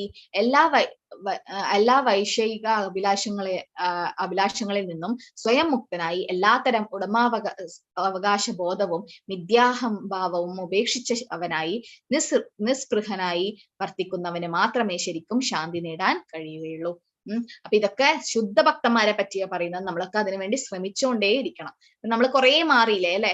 നമ്മൾ കൃഷ്ണാവബോധത്തിൽ വരുന്നതിന് മുമ്പ് എങ്ങനെയായിരുന്നു? പെട്ടെന്ന് ദേഷ്യം വരും, പെട്ടെന്ന് സങ്കടം വരും, ഒരുപാട് വിഷമങ്ങൾ. പക്ഷെ കൃഷ്ണാവതിൽ ജപിക്കുമ്പോഴും ദേഷ്യമൊക്കെ വരും, എല്ലാം ഉണ്ടാവും. പക്ഷെ വേഗം പെട്ടെന്ന് അത് കൺട്രോൾ ചെയ്യാൻ പറ്റണം. കൂടുതൽ കൂടുതൽ ജപിച്ചിട്ട് അതൊക്കെ നമ്മൾ എടുക്കാൻ പറ്റണം. അത് ഭക്തിയുത സേവനത്തിൽ നമുക്ക് ശാന്തി നേടാൻ പറ്റും. ഭഗവാൻ പറയുന്ന ശാന്തി ഫോർമുല ആർക്കും അറിയോ? 5-ാം അധ്യായത്തിലെ 29-ാമത്തെ ശ്ലോകം എന്താ? ഭോക്താരാമയജ്ഞ തപസാ മഹേശ്വരം സുഹൃതം ചൈവ ഭൂതാന ജ്ഞാത്വാ മാം ശാന്തി മത്സതി. Very good. മാളു മാതച്ചി, അതിന്റെ അർത്ഥം എന്താ? എല്ലാ യജ്ഞത്തിന്റെയും ഭോക്താവ് ഞാനാണ്. പിന്നെ എല്ലാ ഇരിക്കുന്ന കുടികൊള്ളുന്നത് ഞാനാണ്. എല്ലാരും ഉത്തമ സുഹൃത്ത് ഞാനാണെന്ന് അറിയുന്നതിന് മനസ്സമാധാനം ഉണ്ടാകും, ശാന്തി കിട്ടും അല്ലെ? അപ്പൊ അതാണ് പീസ് ഫോർമുല. പ്രഭുപാദർ പറയുന്ന പീസ് ഫോർമുല. ഭോക്താറാം യജ്ഞതപസം സർവ്വലോക മഹേശ്വരം. ഭഗവാനാണ് എല്ലാത്തിന്റെയും ഭോക്താവ്, എൻജോയർ എന്ന് മനസ്സിലാക്കണം. സർവ്വലോക മഹേശ്വരം, എല്ലാം കൺട്രോൾ നിയന്ത്രിക്കുന്നതും ഭഗവാനാണ്. സുഹൃതം സർവഭൂതാനം, എല്ലാവരുടെ സുഹൃത്തും അഭ്യുതകാംക്ഷിയും ഭഗവാനാണെന്ന് മനസ്സിലാക്കി കഴിഞ്ഞാൽ ജ്ഞാത്വാ മാം ശാന്തി മൃച്ഛതി, ശാന്തി ലഭിക്കും. അപ്പൊ ശാന്തി കിട്ടാനുള്ള ഒരേ ഒരു മാർഗം എന്താ? ഭഗവാനാണ് എല്ലാറ്റെയും നിയന്താവെന്ന് മനസ്സിലാക്കി, നമ്മൾ വെറും ഒരു അംശമാണ്, നമ്മൾ ഭഗവാന്റെ കയ്യിലുള്ള പാവയാണെന്ന് മാത്രം മനസ്സിലാക്കി കഴിഞ്ഞ്, ഇൻസ്ട്രുമെന്റ് ആണെന്ന് മനസ്സിലാക്കി ഭഗവാന് ശരണം പ്രാപിച്ചു കഴിഞ്ഞാൽ പിന്നെ നമുക്ക് ശരിയായ ശാന്തി കിട്ടും. അല്ലാണ്ട് നമ്മൾ സ്വയം എനിക്ക് ഭഗവാനൊന്നും വേണ്ട, ഞാൻ ഒറ്റയ്ക്ക് എല്ലാം ചെയ്യാമെന്ന് തീരുമാനിച്ചു കഴിഞ്ഞാൽ ഒരിക്കലും നമുക്ക് ശാന്തി കിട്ടില്ല. അതായത് ഭഗവാന്റെ തീരുമാനം പോലെ നമ്മുടെ ജീവിതം പോട്ടെ എന്ന് വെച്ച് കഴിഞ്ഞാൽ ശാന്തി ലഭിക്കും. ഇപ്പൊ ബ്രഹ്മ നിർവാണത്തിനെ പറ്റി പറയുന്നുണ്ട് അവസാനത്തെ ശ്ലോകത്തില്. ഏഷാ ഭ്രാമി സ്ഥിത പാർത്ഥ നൈനം പ്രാപ്യ വിമുഹ്യതി സ്ഥിതത്വാസ്യാമന്തകാലേ അപി ബ്രഹ്മ നിർവാണമിച്ഛതി. പാർത്ഥ ആരാണ്? പാർത്ഥ ആരെയാ പാർത്ഥ എന്ന് വിളിക്കുന്നത്? അർജുനൻ. പാർത്ഥയുടെ അർത്ഥം എന്താ? പൃഥയുടെ മകൻ. പൃഥ ആരാ? കുന്തി ദേവി. അപ്പൊ കുന്തി ദേവിയുടെ മകൻ എന്ന നിലയിലാണ് പാർത്ഥ. പൃഥ എന്ന് പറഞ്ഞ കുന്തി ദേവിയുടെ പുത്രനാണ് പാർത്ഥ. കുന്തി ദേവിയുടെ പുത്രൻ അർജുനൻ മാത്രാണോ? അപ്പൊ ഇങ്ങനെ അർജുനൻ മാത്രം പാർത്ഥനാവുക അല്ലേ? കുന്തി ദേവിക്ക് എത്ര മക്കളുണ്ട്? 5 പേര്. 3 പേര്. 5 ഉണ്ടോ? 3 പേര്. 3 പേര്. 3 പേര്. ആ 3 പേര് ആരൊക്കെയാ? 5 പേരില്ല. 5 പേരാണ് പാണ്ഡവന്മാര്. പക്ഷെ 5 പേരും കുന്തി ദേവിയുടെ മക്കളല്ല, 3 പേരാണ്. ആരൊക്കെയാ 3 പേര്? അർജുനൻ, ഭീമൻ, യുധിഷ്ഠിരൻ. Very good. ബാക്കി സഹദേവൻ, നകുലൻ സഹദേവൻ ആരുടെ മക്കളാ? മാദ്രിയുടെ മക്കള്. വെരി ഗുഡ്, മാദ്രിയുടെ മക്കൾ. അപ്പം പാണ്ഡു മഹാരാജാവിന് 2 ഭാര്യമാരുണ്ടായിരുന്നു, കുന്തി മഹാറാണിയും മാദ്രിയും. മാദ്രിയിൽ ഉണ്ടായതാണ് നകുലൻ സഹദേവൻ. കുന്തി മഹാറാണിയിൽ ഉണ്ടായതാണ് അർജുനൻ, ഭീമൻ, യുധിഷ്ഠിരൻ. അപ്പൊ കുന്തി ദേവിയുടെ വേറൊരു പേരാണ് പൃഥ. പൃഥയുടെ മകനാണ് പാർത്ഥൻ. അപ്പം കുന്തി ദേവിക്ക് 3 മക്കളുണ്ട്. ആരൊക്കെയാ? അർജുനൻ, ഭീമൻ, യുധിഷ്ഠിരൻ. ഇവർ 3 പേരും പാർത്ഥൻ എന്ന് അറിയപ്പെടുന്നുണ്ട്. പക്ഷേ ഭഗവത്ഗീതയിൽ ഭഗവാൻ വിളിക്കുന്ന പാർത്ഥൻ അർജുനൻ ഉദ്ദേശിച്ചാണ്. അങ്ങനെയാണ് ഭഗവാൻ പാർത്ഥ സാരഥി ആയതുകൊണ്ട് ആ ഒരു പേര് വന്നത്. പക്ഷെ പാർത്ഥൻ എന്നുള്ള പേര് ഈ 3 പേർക്കും വരും. ഭീമൻ, യുധിഷ്ഠിരൻ, അർജുനൻ. ഇവർ 3 പേരാണ് കുന്തി മഹാറാണിയുടെ മക്കള്. സഹദേവനും നകുലനും ആരാ? മാദ്രിയുടെ. പിന്നെ പാണ്ഡു മഹാരാജാവ് മരിച്ചപ്പം ആ സമയത്ത് സതി, അതായത് എന്താ പറയാ, ഭർത്താവിന്റെ ചിതയിൽ ചാടുന്ന ആ ഒരു സമ്പ്രദായം ഉണ്ടായിരുന്നു. ആ സമയത്ത് മാദ്രിയാണ് സതി അത് അനുഷ്ഠിച്ചിട്ട് കുന്തി ദേവിയോട് ഈ 5 മക്കളെയും സ്വന്തം മക്കളായിട്ട് നോക്കി വളർത്താൻ ഉപദേശിച്ചിട്ട് മാദ്രി ഭർത്താവിന്റെ കൂടെ ദേഹത്യാഗം ചെയ്തു. പക്ഷെ കുന്തി മഹാറാണി പിന്നീട് ഒരുപാട് ദുഃഖങ്ങൾ ഉണ്ടെങ്കിലും ഭഗവാൻ കൂടെ ഉണ്ടായതുകൊണ്ട് എല്ലാ ദുഃഖങ്ങളും അതിജീവിച്ച് ജീവിച്ചു. അപ്പം പാർത്ഥൻ എന്ന് ഇവിടെ ഉദ്ദേശിക്കുന്നത് അർജുനനെയാണ്. പക്ഷെ പാർത്ഥൻ ഇവര് 3 പേരുമാണ്.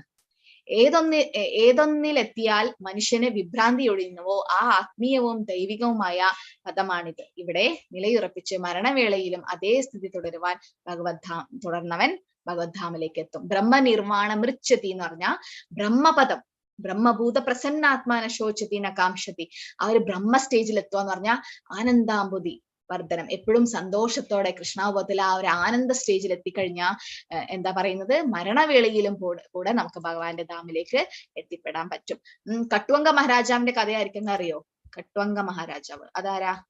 എന്താ സംഭവിച്ച അദ്ദേഹത്തിന് മരണവേളയിൽ? അറിയില്ല. കട്വങ്ക മഹാരാജാവ് എന്ന് പറഞ്ഞ ഒരു മഹാരാജാവ് ഉണ്ടായിരുന്നു. അദ്ദേഹം കഴിഞ്ഞു, നമ്മളെ ലാസ്റ്റ് ശ്ലോകത്തിലെത്തി. അദ്ദേഹം ഒരു രാജാവാണ്. അപ്പം അദ്ദേഹത്തെ ദേവന്മാരൊക്കെ എന്താ പറയാ ഉപരിതല ലോകങ്ങളിലേക്ക് വിളിച്ചു കൊണ്ടുപോയി, സ്വർഗലോകത്ത്. അവിടെ അസുരന്മാരുള്ളത് ആക്രമിക്കാൻ വേണ്ടിയിട്ട്. അപ്പൊ ഖട്വങ്ക മഹാരാജാവ് അവിടെ പോയി സ്വർഗലോകങ്ങളിൽ പോയിട്ട് അവിടെ അസുരന്മാരുമായിട്ട് എന്താ പറയാ ജയിച്ചു, അവിടെ അടികൂടി ജയിച്ചു, യുദ്ധം ചെയ്ത് ജയിച്ചു. ആ സമയത്ത് ദേവന്മാരൊക്കെ ഖട്വങ്ക മഹാരാജാവിനോട് ചോദിച്ചു എന്ത് വരമാണ് വേണ്ടത്. അവിടെ സരസ്വതി എല്ലാരും ഉണ്ടായിരുന്നു. പക്ഷെ ഉപദേവതമാരോട് എന്ത് ചോദിച്ചാലും തരും അല്ലെ, ഭൗതികമായിട്ടുള്ള എന്ത് സമ്പത്തും ചോദിച്ചാൽ തരും. പക്ഷെ ഖട്വങ്ക മഹാരാജാവ് എന്താ ചോദിച്ചതെന്നറിയോ? എനിക്ക് എത്ര സമയമുണ്ട് ഈ എന്റെ ജീവൻ അല്ലെങ്കിൽ എന്റെ ആയുസ്. രാധിക മാതാജിക്ക് അറിയോ? ഒരു നിമിഷം. അത് തന്നെ, ഒരു നിമിഷമാണുള്ളത് എന്ന് പറയും. ആ സമയത്ത് ഖട്വങ്ക മഹാരാജാവ് ഒരു നിമിഷമേ ഉള്ളൂ എനിക്ക്, അവിടെ നിന്ന് സ്വർഗലോകം വിട്ടിട്ട് നേരെ ഭൂമിയിലേക്ക് വന്നു. കാരണം സ്വർഗലോകത്ത് ഒരുപാട് ഭൗതിക ആഗ്രഹങ്ങളും കാര്യങ്ങളും ഉള്ളത് കൊണ്ട് ഭക്തിയുടെ സേവ ശരിക്കും ചെയ്യാൻ പറ്റില്ല. ഭൂമിയിലേക്ക് വന്നിട്ട് ആ ഒരു നിമിഷം ഭഗവാന്റെ പാദത്തിലെ സ്മരിച്ച് ഭഗവാന് സമർപ്പണം ചെയ്ത് ഭഗവാന്റെ നാമം ജപിച്ച് തിരിച്ച് ഭഗവാനിലേക്ക് പോയി. ആ ഒരു നിമിഷം കൊണ്ട് സറണ്ടർ ചെയ്യാൻ പറ്റി. അതാണ് ഖട്വങ്ക മഹാരാജാവ്. ഖട്വങ്ക മഹാരാജാവിന് എന്തും ചോദിക്കായിരുന്നു. എനിക്ക് ഭൗതികമായിട്ട് അത് വേണം ഇത് വേണം ഒന്നും ചോദിക്കാണ്ട് എന്താ ചോദിച്ചത്? എനിക്ക് എത്ര സമയം ബാക്കിയുണ്ട്.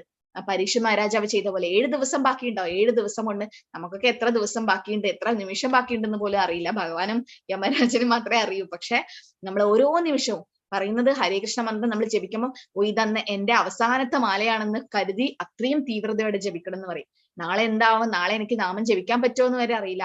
ഭഗവാനെ ഇന്ന് എനിക്ക് നന്നായിട്ട് നാമം ജപിക്കാൻ പറ്റണേ എന്ന് പറഞ്ഞാൽ നന്നായിട്ട് നമ്മള് നാമം ജപിക്കണം എന്ന് പറയും. ഖട്വങ്ക മഹാരാജാവാണ് അവസാനം ഒരു നിമിഷം കൊണ്ട് ഭഗവാനിലേക്ക് എത്താൻ പറ്റി. ഭൗതിക ജീവിതം അവസാനിക്കുമ്പോഴേ യഥാർത്ഥത്തിൽ ജീവിതം ആരംഭിക്കുന്നുള്ളൂ. ഇതിന്റെ അർത്ഥം എന്താ? ഭൗതിക ജീവിതം അവസാനിക്കുമ്പോഴേ യഥാർത്ഥത്തിൽ ജീവിതം ആരംഭിക്കുന്നുള്ളൂ എന്ന് പറഞ്ഞാൽ എന്താ? ആത്മീയ ജീവിതം. ആത്മീയ ജീവിതം തുടങ്ങി കഴിയുമ്പോ ആത്മീയ ജീവിതം അപ്പൊ അല്ലെങ്കിൽ മോക്ഷപ്രാപ്തി അല്ലെ. അപ്പൊ നമ്മളിപ്പം നന്നായിട്ട് നാമം ജപിക്കുന്നത് എന്തുകൊണ്ടാ? എന്തിനാ എല്ലാ ദിവസം 16 മാല ജപിക്കാൻ പറയുന്നത്? മോക്ഷപ്രാപ്തിക്ക് ശേഷം എന്താ ചെയ്യാ? മോക്ഷപ്രാപ്തിക്ക് ശേഷം കൂടുതൽ നാമം ജപിക്കുകയും ചെയ്യാം. ഭഗവാന്റെ ധാമിൽ എന്താ സംഭവിക്കുന്നത്? എല്ലാവരും ഭഗവാന്റെ നാമം ജപിക്കുന്നു, കീർത്തനം പാടുന്നു, ഭഗവാനെ പ്രസാദം ഉണ്ടാക്കുന്നു, അവിടെ ആഘോഷമാണ് നടക്കുന്നത്. അപ്പൊ ശരിയായ ഭക്തിയുദ്ധ സേവനം തുടങ്ങുന്നത് മുക്തിക്ക് ശേഷമാണ്. നമ്മൾ നാമം ജപിക്കുന്നതൊക്കെ നന്നായിട്ട് അവിടെ പോയിട്ട് ചെയ്യാൻ വേണ്ടിയിട്ടാ. അപ്പം ഭൗതിക ജീവിതം ഈ അതായത് ജന്മ മൃത്യു ജരാവധിയൊക്കെ അവസാനിച്ചു കഴിഞ്ഞാലേ നമ്മുടെ ശരിയായ ആത്മാവിന്റെ ശരിയായ ജീവിതം അല്ലെങ്കിൽ ആത്മീയ ജീവിതം ആണ് നമ്മുടെ ശരിയായ ജീവിതം. ഗ്ലോറി ശ്രീ പ്രഭുപാദ് കി ജയ്. ഹരേ കൃഷ്ണ കൃഷ്ണ കൃഷ്ണ ഹരേ ഹരേ, ഹരേ രാം രാം രാം ഹരേ ഹരേ. ഹരേ കൃഷ്ണ. അപ്പൊ ഞാൻ കുറെ നാളായി ഒരു മലയാളം ക്ലാസ് എടുത്തിട്ട്, അതുകൊണ്ട് എന്റെ മലയാളമൊക്കെ എന്താ പറയാ എനിക്ക് ഇംഗ്ലീഷ് മാത്രമേ വരും. ഞാൻ വെറും ഇംഗ്ലീഷ് ക്ലാസ് മാത്രമേ എടുക്കുന്നു. അപ്പൊ എനിക്ക് നന്നായിട്ട് എടുക്കാനൊന്നും പറ്റില്ല. പക്ഷെ എനിക്ക് പറ്റുന്നത്ര ഞാൻ പറഞ്ഞ് മനസ്സിലാക്കിപ്പിക്കാൻ ശ്രമിച്ചിട്ടുണ്ട്. നിങ്ങൾ കൂടുതൽ വായിക്കണം, കാരണം എല്ലാ ശ്ലോകവും നമുക്ക് ഒരുപാട് ഡീറ്റെയിൽ ആയിട്ട് എടുക്കാൻ പറ്റില്ല. അപ്പൊ ഞാൻ സെലക്ട് ചെയ്തിട്ടുള്ള ശ്ലോകങ്ങളാണ് എടുത്തത്. പക്ഷെ നിങ്ങൾ നന്നായിട്ട് ഇരുന്ന് വായിച്ചിട്ട് അതിന്റെ ഭാവാർത്ഥം വായിക്കണം. എല്ലാവരും ഭാവാർത്ഥം വായിക്കണം. പ്രഭുപാദർ ഈ അവസാനത്തെ ശ്ലോകം 72ാമത്തെ ശ്ലോകത്തില് നല്ല ഭാവാർത്ഥം എഴുതിയിട്ടുണ്ട്. എല്ലാവരുടെ അടുത്തും ഭഗവത്ഗീത ബുക്ക് ഉണ്ടല്ലോ അല്ലെ. അപ്പൊ എല്ലാ ദിവസവും ഭഗവത്ഗീത കുറച്ചെങ്കിലായിട്ട് വായിക്കണം. പിന്നെ പറയും കാർത്തിക മാസം 12ാം അധ്യായം വായിച്ചാൽ ദിവസേന വായിച്ചു കഴിഞ്ഞാൽ വളരെ നല്ലതാണെന്ന് പറയും. ആർക്കും എന്തെങ്കിലും ചോദ്യങ്ങൾ ഉണ്ടോ ചോദിക്കാൻ? ഇല്ലെങ്കിൽ എല്ലാവർക്കും ഭക്ഷണമൊക്കെ കഴിക്കണം. എന്താ പ്രഭു? അതെ, ആ ഡിസൈപ്പിൾ കോഴ്സിന്റെ അത് റിസൾട്ട് വന്നായിരുന്നോ? അതിന്റെ കറക്ഷൻ കഴിഞ്ഞു. എല്ലാവരും കുറെ പേര് പാസ്സായിട്ടുണ്ട്. അപ്പം അതിന്റെ സർട്ടിഫിക്കറ്റ് 2 ദിവസത്തിനുള്ളിൽ നിങ്ങളെ മെയിലിൽ വരും. ഹരേ കൃഷ്ണ. ഹരേ കൃഷ്ണ. പ്രഭു ഷെൽട്ടർ എടുത്തോ? ഇല്ല എടുത്തിട്ടില്ല. ഫോം അയച്ചിട്ടുണ്ടോ? അത് ഫില്ല് ചെയ്ത് തന്നിട്ടുണ്ട്. അപ്പൊ ഷെൽട്ടർ എടുത്തു കഴിഞ്ഞിട്ട് ഒരു 6 മാസം 1 വർഷത്തിനുള്ളിൽ ദീക്ഷ എടുക്കാം കേട്ടോ. അപ്പൊ ദീക്ഷ എടുക്കുമ്പോ ഈ സർട്ടിഫിക്കറ്റും അയക്കണം. ഹരേ കൃഷ്ണ മാതാജി നമ്മൾ അപരാധം കൂടാതെ നാമം ജപിക്കാൻ പറ്റുന്ന എങ്ങനെയാ? അത് ശ്രദ്ധ കിട്ടുന്നില്ല. വെരി നല്ല ക്വസ്റ്റ്യൻ ആണല്ലോ. എല്ലാവരും അതിനുവേണ്ടി ശ്രമിച്ചുകൊണ്ടിരിക്കണം മാതാജി. അപ്പം 4-5 ടിപ്സ് ഞാൻ പറയാം. ഒന്ന്, ബ്രഹ്മമുഹൂർത്തത്തിൽ എണീച്ച് ജപിക്കുന്നത്. കാരണം നമ്മൾ വേറെ ഏത് സമയത്ത് ജപിച്ചാലും നമ്മുടെ മനസ്സ് എവിടേക്കോ ഉള്ളത്. ഉച്ചയ്ക്ക് ആകുമ്പോൾ ഉറക്കം വരും, വൈകുന്നേരം ആകുമ്പം രാവിലത്തെ കാര്യങ്ങളൊക്കെ ഉണ്ടാവും മനസ്സിൽ. അല്ലെങ്കിൽ ഇന്ന് രാത്രി എന്താണ് ഭക്ഷണം ഉണ്ടാക്കുക, അത് ഉണ്ടാക്കുക, ഇത് ഉണ്ടാക്കാന്ന് വെച്ചാൽ നമ്മളെ വീട്ടിലും ആൾക്കാരൊക്കെ എണീച്ച് തുടങ്ങും. അവരൊക്കെ ഒച്ചപ്പാടും ബഹളമൊക്കെ ഉണ്ടാക്കും. അപ്പൊ ബ്രഹ്മമുഹൂർത്തത്തിലാകുമ്പോൾ അല്ലെങ്കിൽ രാവിലെ 4 മണി 4:30 എണീച്ചു കഴിഞ്ഞാൽ എല്ലാവരും ഉറങ്ങുന്നതായിരിക്കും. ആ സമയത്ത് പിന്നെ പുറത്തും ഒന്നും ഒച്ച ശബ്ദമൊന്നും ഇല്ല അല്ലെ, നല്ല സമാധാനത്തിലിരുന്ന് ജപിക്കാൻ പറ്റും. ആദ്യം ബ്രഹ്മമുഹൂർത്തത്തിൽ എണീച്ച് ജപിക്കുക, അതൊന്ന്. 2, ഭഗവാന്റെ വിഗ്രഹത്തിന് മുമ്പിൽ ഇരുന്ന് ജപിക്കുക, അല്ലെങ്കിൽ ഫോട്ടോ വെച്ചിട്ട് അത് നോക്കി ജപിക്കുക. അങ്ങനെ ചെയ്താൽ നമ്മളെ മനസ്സ് തിരിച്ചു വരും. മനസ്സ് എവിടെയെങ്കിലും പോയിക്കൊണ്ടേ ഇരിക്കും മാതാജി. മനസ്സ് പോയില്ലെങ്കിലാണ് വിഷമം. അപ്പൊ മനസ്സ് എപ്പോഴും പോവും.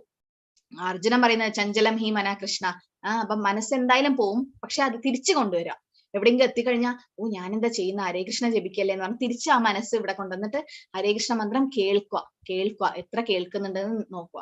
3, ഹരേ കൃഷ്ണ മന്ത്രം എഴുതി വെച്ചിട്ട് അല്ലെങ്കിൽ പോസ്റ്റർ എന്തെങ്കിലും ഉണ്ടെങ്കിൽ അതിങ്ങനെ ഒട്ടിച്ചു വെച്ചിട്ട് അത് നോക്കി ജപിക്കുന്ന ആൾക്കാരുണ്ട്. 4, ഭക്തന്മാരുടെ സംഘത്തിലിരുന്ന് ജപിക്കുക. അപ്പം അതായത് ഓൺലൈനിൽ നിങ്ങൾക്ക് 4:30 വന്ന ഇസ്കോൺ മംഗലാപുരത്തിന്റെ മംഗളാരതി കാണാം. അത് കഴിഞ്ഞ് 5 മണിക്ക് ഭക്തന്മാരൊക്കെ ജപിക്കാൻ തുടങ്ങും, അവരെ കൂടെ ഇരുന്ന് ജപിക്കാം. അല്ലെങ്കിൽ പ്രഭുപാദരുടെ ജപം ഉണ്ടല്ലോ യൂട്യൂബില്, അതൊക്കെ ഓൺ ചെയ്ത് വെച്ചിട്ട്, കാരണം പ്രഭുപാദർ ശുദ്ധ ഭക്തനാണ്, ആ ജപം ഓൺ ചെയ്ത് വെച്ചിട്ട് അതിന്റെ കൂടെ ജപിക്കാം. ഒരു സ്ഥലത്ത് ഇരുന്ന് ജപിക്കാൻ ശ്രമിക്കുക. മുട്ടുവേദന നടുവേദനയൊക്കെ ഉള്ള ആൾക്കാർക്ക് നടന്ന് ജപിക്കാം, പക്ഷെ നടന്ന് ജപിക്കുമ്പോൾ നമ്മുടെ കോൺസെൻട്രേഷൻ എവിടേക്കോ പോകും. ഞാൻ തട്ടി വീഴുന്നുണ്ടോ എന്നൊക്കെ നോക്കും. പിന്നെ ഗാർഡനിലും ടെറസിലൊക്കെ ജപിക്കുമ്പോൾ നമ്മുടെ മനസ്സ് എവിടേക്കോ പോകും. അപ്പം അതിനേക്കാളും നല്ല ഒരു സ്ഥലത്ത് ഇരുന്നിട്ട് കണ്ണു പൂട്ടി ജപിക്കാൻ ശ്രമിക്കുക. നമ്മൾ കേൾക്കണം, നമ്മൾ എത്ര നാമം കേൾക്കുന്നുണ്ടെന്ന് ഇങ്ങനെ ശ്രദ്ധിക്കുക. ഇപ്പൊ ഹരേ കൃഷ്ണ കൃഷ്ണ കൃഷ്ണ ഹരേ ഹരേ, ഹരേ രാം രാം രാം ഹരേ. ഞാൻ ഈ മന്ത്രം കേട്ടു, അടുത്ത മന്ത്രം. നമ്മൾ എത്ര മന്ത്രം കേൾക്കുന്നുണ്ടെന്ന് ശ്രദ്ധിക്കുക. ഇപ്പൊ ഇടക്കിടക്ക് മനസ്സ് എവിടെയെങ്കിലും പോകും മാതാജി, പക്ഷെ തിരിച്ചു കൊണ്ടുവരാൻ ശ്രമിക്കുക. എപ്പോഴും ജപമാലയിൽ തന്നെ ജപിക്കാൻ ശ്രമിക്കുക. അതും നമ്മുടെ കോൺസെൻട്രേഷൻ കൂട്ടും കേട്ടോ. ഓക്കെ മാതാജി. ഹരേ കൃഷ്ണ. അപ്പം നല്ലതാണ്, എങ്ങനെ കൂടുതൽ നന്നായിട്ട് ജപിക്കാൻ ശ്രമിക്കണം എന്നാണ് നമ്മൾ ആലോചിക്കേണ്ടത്. എത്ര മാല ജപിക്കുന്നതല്ല, എത്ര ശ്രദ്ധയോടെ ജപിക്കുന്നതാണ് പ്രധാനം. പക്ഷെ 16 മാല ഡെഫിനറ്റ്ലി നിങ്ങൾ ജപിക്കണം, കാരണം പ്രഭുപാദർ ആചാര്യൻ തന്ന ഇതാണ്, ഓർഡർ ആണ്. അത് നമ്മൾ ചെയ്യണം. അതിന്റെ കൂടെ നമ്മുടെ ശ്രദ്ധ കൂട്ടാൻ ശ്രമിക്കണം നാമം ജപിക്കുമ്പോൾ. ചില പേര് പറയും ഈ വലത് കൈയിൽ ജപിക്കുമ്പോൾ ഇടത്തെ കൈ ഫ്രീ ആണല്ലോ, അപ്പൊ ഇടത്തെ കയ്യിൽ നമ്മള് എത്ര നാമം കേട്ടു എന്നുള്ളത് എണ്ണണം. ഞാന് മനസ്സിനോട് അയ്യോ ഫുൾ മന്ത്രം ഞാൻ 108 മന്ത്രവും ഞാൻ കേൾക്കും പറഞ്ഞു കഴിഞ്ഞാൽ മനസ്സൊരിക്കലും അവിടെ നിൽക്കില്ല. ഞാൻ ഒരു മന്ത്രം ഒരു പ്രാവശ്യം കേൾക്കും എന്ന് പറഞ്ഞ് ജപിക്കാൻ തുടങ്ങുമ്പം ഈ ഇടത്തെ കയ്യിൽ എണ്ണുക എത്ര നാമം കേട്ടു എന്നുള്ളത്. 2 കേട്ടു, 3, 4, 5. പിന്നെ മനസ്സ് എവിടേക്കോ പോവും. ഇന്ന് ബ്രേക്ക്ഫാസ്റ്റ് എന്തുണ്ടാക്കണം, ഇന്ന് അവരെ കല്യാണം ഉണ്ടല്ലോ, അവിടെ പോണല്ലോ, ഇവിടെ പോണം എന്നൊക്കെ. തിരിച്ച് മനസ്സിനെ തിരിച്ചു കൊണ്ടുവരിക. ആദ്യം ജപിക്കുക, ആദ്യം തിരിച്ചു പോകുമ്പോ ആദ്യം തിരിച്ച്, അങ്ങനെ ഓരോ പ്രാവശ്യം മനസ്സ് പോകുമ്പം തിരിച്ചു കൊണ്ടുവരണം. അങ്ങനെ ചെയ്ത് ഓട്ടോമാറ്റിക്കലി മനസ്സ് ഫുള്ള് കോൺസെൻട്രേഷനിൽ വരും കേട്ടാ. കുറച്ച് സമയം എടുക്കും, പക്ഷെ പറ്റും. ഹരേ കൃഷ്ണ. അപ്പൊ അറ്റൻഡൻസ് ഫോം എല്ലാരും ഫില്ല് ചെയ്ത് കഴിഞ്ഞ് വിചാരിക്കുന്നു. ഓക്കെ, അപ്പൊ വേറെ ക്വസ്റ്റ്യൻസ് ഒന്നും ഇല്ലെങ്കിൽ നമുക്ക് ക്ലാസ് അവസാനിപ്പിക്കാം. അടുത്ത ആഴ്ച അമ്മണി മാതാജി വരുന്നുണ്ടെങ്കിൽ ഓക്കെ. മാതാജിക്ക് എന്തായാലും കുറച്ച് ദിവസം ഗ്യാപ്പ് വേണമെന്ന് പറഞ്ഞു, ഒരു 2 ആഴ്ചയെങ്കിലും മാതാജിക്ക് കർമ്മങ്ങളും കാര്യങ്ങളൊക്കെ ഉണ്ടാവും ചെയ്യാനൊക്കെ. അപ്പം തീർച്ചയായും അവരൊക്കെ ഭക്തന്മാരാണ്. അപ്പൊ ഭക്തന്മാരെ എന്താ പറയാ, ഭഗവാൻ ഒരിക്കലും കൈവിടില്ല. ആ അമ്മയും നാമൊക്കെ ജപിച്ച് ഉണ്ടാവും. പിന്നെ മാതാജി എപ്പോഴും പ്രസാദമൊക്കെ ഉണ്ടാക്കിയിട്ടാ കൊടുക്കാറെന്ന് തോന്നുന്നു. എന്തായാലും പ്രസാദമൊക്കെ കഴിച്ച നല്ലൊരു ആത്മാവ് തന്നെയാണ്. അപ്പം തീർച്ചയായും എല്ലാവരും ഭഗവാൻ ആ അമ്മയുടെ ആത്മാവിന് വേണ്ടി ജപിക്കുക. പിന്നെ എല്ലാവർക്കും ഒന്ന് അൺമ്യൂട്ട് ചെയ്തിട്ട് ഒരു 3 പ്രാവശ്യം അമ്മയ്ക്ക് വേണ്ടി ജപിക്കാം. Hare Krishna Krishna Krishna Hare Hare, Hare Rama Rama Rama Hare Hare, Krishna Hare Krishna Krishna Krishna Hare Hare, Hare Rama Rama Hare Hare, Hare Krishna Krishna Krishna Hare Hare, Hare Rama Rama Hare Hare, Hare Krishna. Hare Krishna. Thank you. Hare Krishna. Thank you Surya മാതാജി. വാഞ്ചാ കൽപതരൂപശ്ച കൃപാ സിന്ധുഭ്യ ഏവ ച പതിതാനാം പാവനേഭ്യോ വൈഷ്ണവേഭ്യോ നമോ നമഃ. ആനന്ദപുരി വൈഷ്ണവ की जय, श्रील प्रभुपाद की जय, भगवद गीता की जय. हरे कृष्णा. हरे हरे कृष्णा. कृष्ण माता